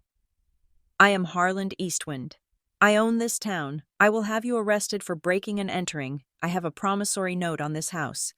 It is collateral. You cannot sell it without my signature, Mr." Vance reached into his back pocket and pulled out a folded piece of paper. He didn't hand it to Harland. He held it up. "This is a title deed." "Mr. Vance said, "Recorded at the county clerk's office at 9 o'clock this morning. Title insurance was issued. The previous mortgage was paid off in full from the proceeds. Whatever promissory note you think you have is between you and the previous owner. It has nothing to do with this land." Harland froze. He snatched at the air, trying to grab the paper, but he was too far away. "Paid off," Harland whispered. "That is impossible. They do not have the money. I controlled their accounts. They had a cash buyer." "Mr. Vance said, "Me, and looking at you, I can see why they wanted a quick close." Harland stared at the man. The reality was sinking in. The house was gone. The collateral was gone. The leverage he needed to satisfy the bank for his own company loans had just evaporated. He turned to look at the trash bags. He looked at Camilla, who was still crying on the grass. "You." Harland spat at Mr. Vance. "I am not done with you. I will invalidate this sale. I will tie you up in court for 10 years. Mr. Vance pulled out his phone. Siri, call the police. Harlan stepped back. You wouldn't dare. I am calling the Bexley Police Department to report 2 trespassers causing a disturbance and making threats. Mr. Vance said into the phone. Yes. I am at 123 Maple Street. Yes. Send a patrol car. The man is aggressive. Harlan looked around. He saw Mrs. Gable filming. He saw the other neighbors standing on their porches. Phones out. He realized, perhaps for the first time in his life, that he was the spectacle. He wasn't the powerful CEO. He was the crazy old man yelling on a lawn. He retreated. He walked backward down the driveway. His hands raised. Fine. We are leaving. He grabbed Camilla by the arm and hauled her up. Get up, he hissed. You are embarrassing me. Camilla yanked her arm away. Me. This is your fault. You said you had it handled. You said the house was ours. You told me to push her. Shut up, Harlan snapped, shoving her toward the car. Get in the car. No, Camilla screamed, pushing him back. It was a shocking sight, the two of them, father and daughter, shoving each other next to a pile of garbage bags. You promised me this house, Daddy. You said if I got her kicked out, I would get the deed. You lied to me. I did not lie, Harlan yelled, losing all control. I was trying to save the company. I needed the asset. You were just supposed to be the distraction, you idiot. You were supposed to keep her busy so she wouldn't notice the accounts. The silence that followed that statement was absolute. Even Mrs. Gable stopped breathing. Harlan covered his mouth. He had said it. He had said the quiet part out loud, in public, in front of witnesses. Camilla stared at him. I was a distraction, she whispered. You used me. Harlan looked away, adjusting his tie, trying to regain his dignity. We will discuss this at the office. Get in the car. Camilla didn't move. She looked at her father with pure hatred. Then she looked at the trash bags.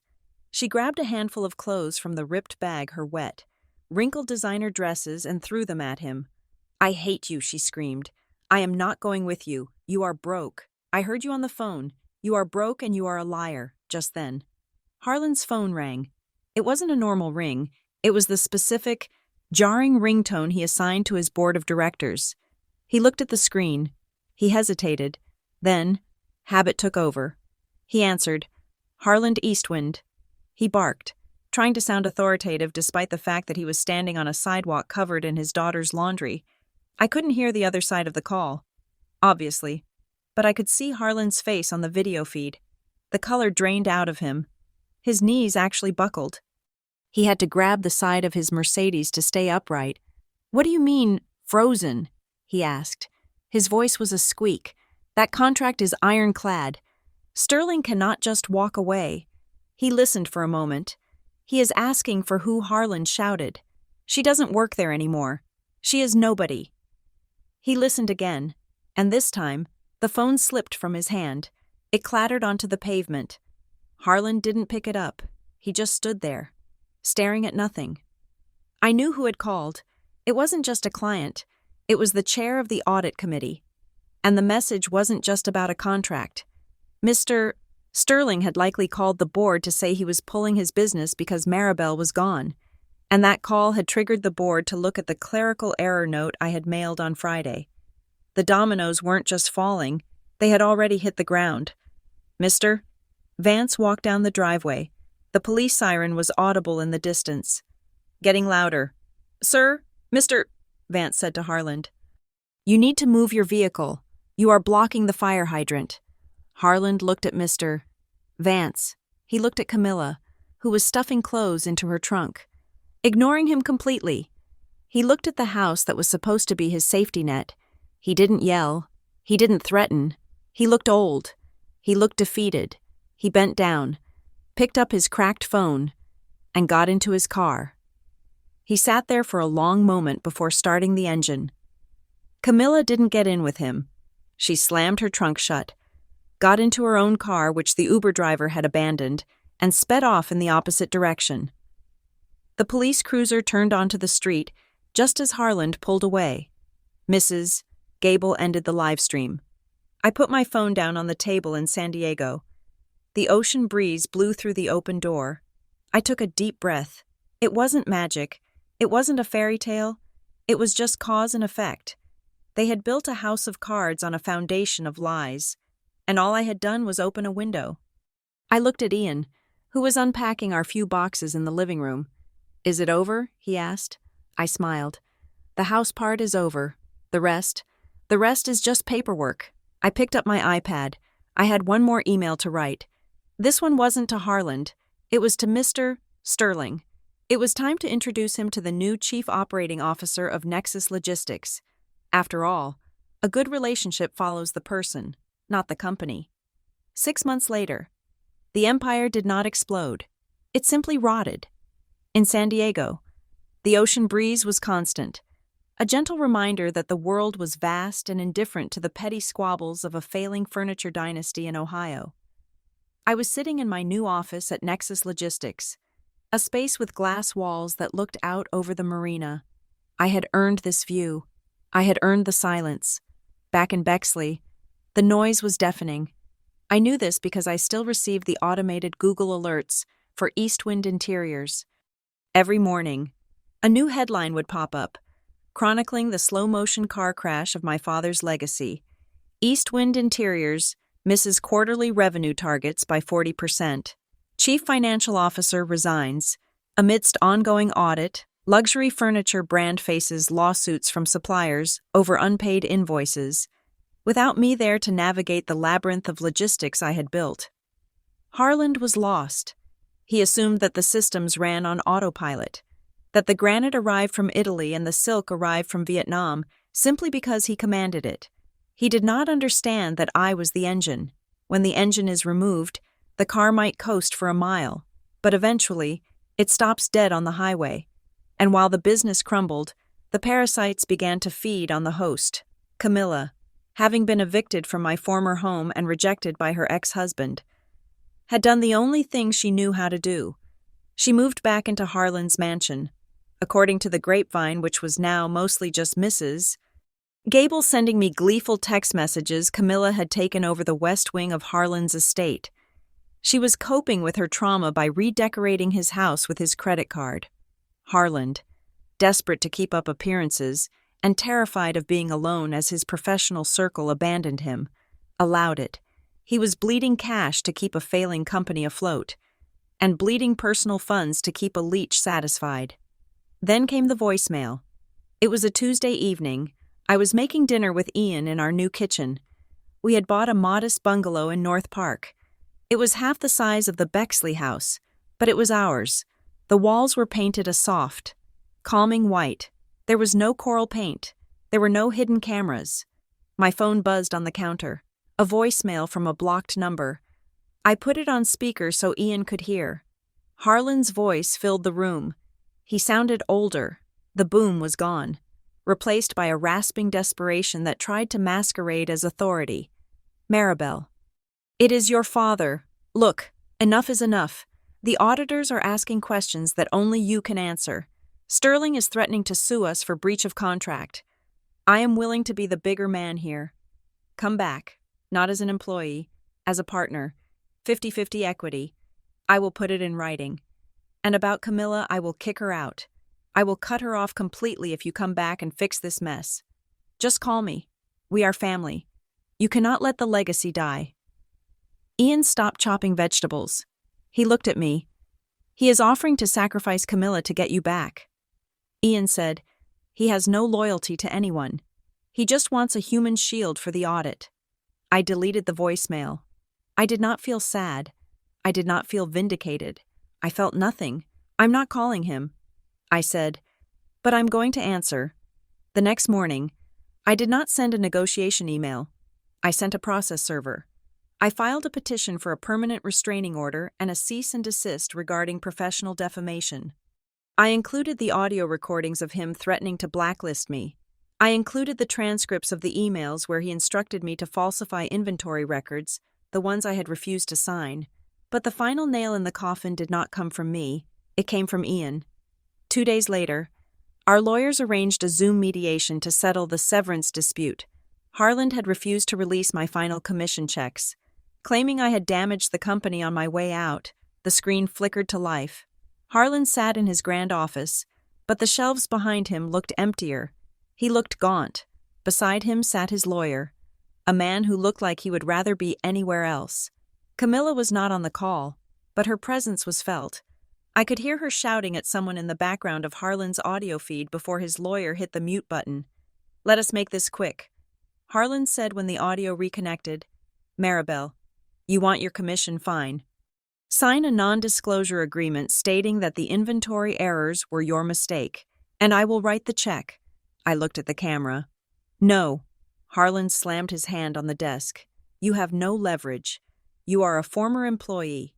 If I go down, I will drag you down with me. I will tell the board you were incompetent." Ian, who was sitting beside me off camera, leaned into the frame. "Actually, Harlan," Ian said calmly, "we are not talking about the inventory today. We are talking about the Gemini project." Harlan froze. His eyes darted to the side. Ian held up a document. It was old. The paper was yellowed. "I found this in the safe deposit box before we left," Ian said.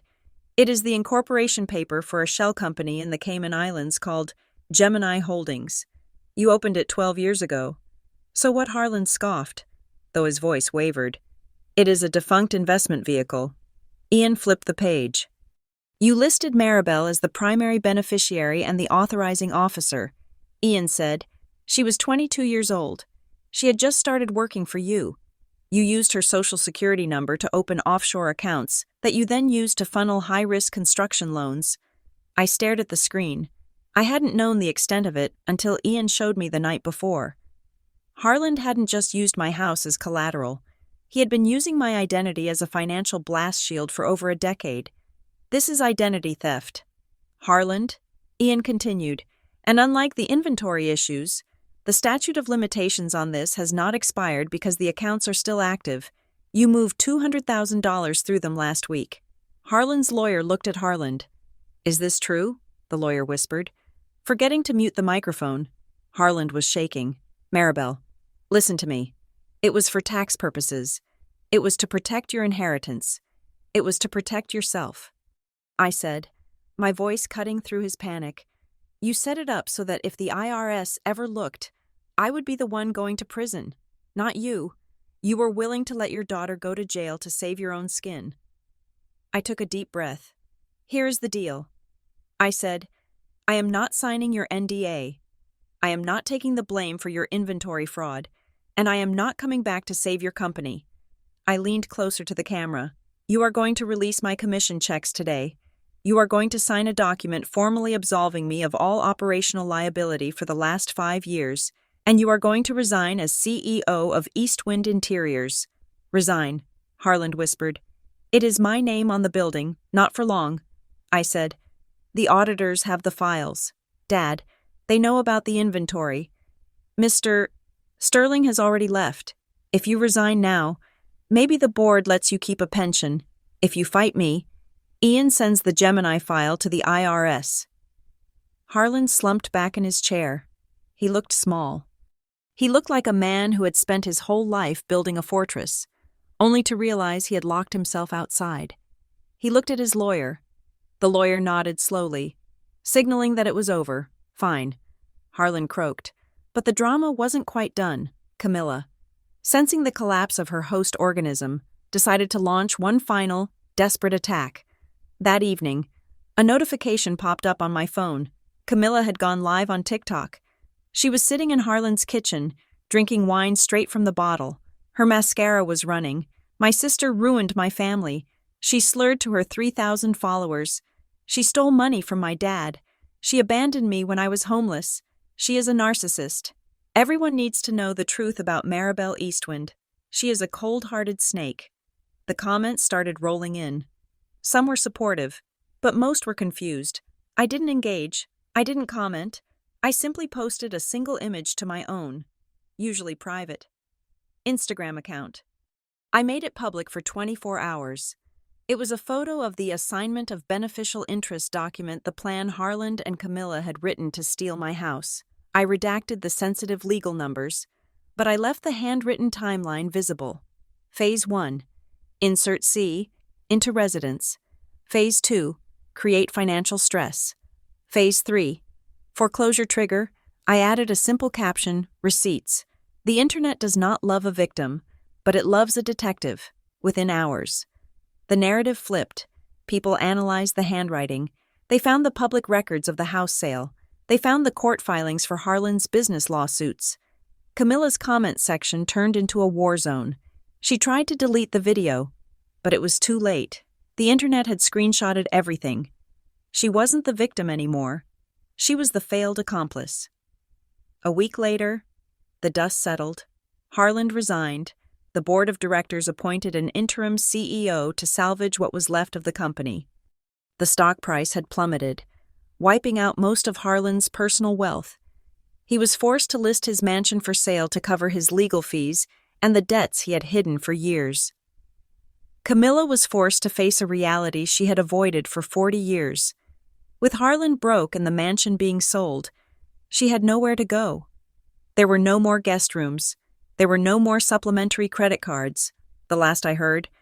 She was working as a hostess at a mid-range steakhouse in downtown Columbus, living in a studio apartment that she complained about loudly to anyone who would listen. But I wasn't listening anymore. It was a Friday evening in San Diego.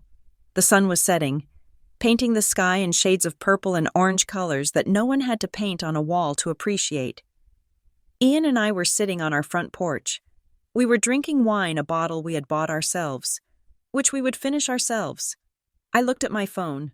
I had one final notification from the lawyer. Settlement finalized. Funds transferred. Harlan has signed the non-contact order. I turned the phone off. I didn't just put it to sleep. I powered it down completely. I looked at Ian. He was smiling. It wasn't the tired, apologetic smile he used to wear in Bexley. It was the smile of a man who had stood up for his wife and won. "Do you miss it?" he asked. The big house. The title. I looked at our small garden. I looked at the street where no one knew my last name. I miss nothing. I said, we walked inside. I closed the front door. I turned the deadbolt. Click. It was a simple sound, mechanical, ordinary, but to me, it was the most beautiful sound in the world. It was the sound of a door that would never again open for anyone I did not invite. I was not a daughter. I was not a victim. I was Maribel. And for the first time in my life, I was home.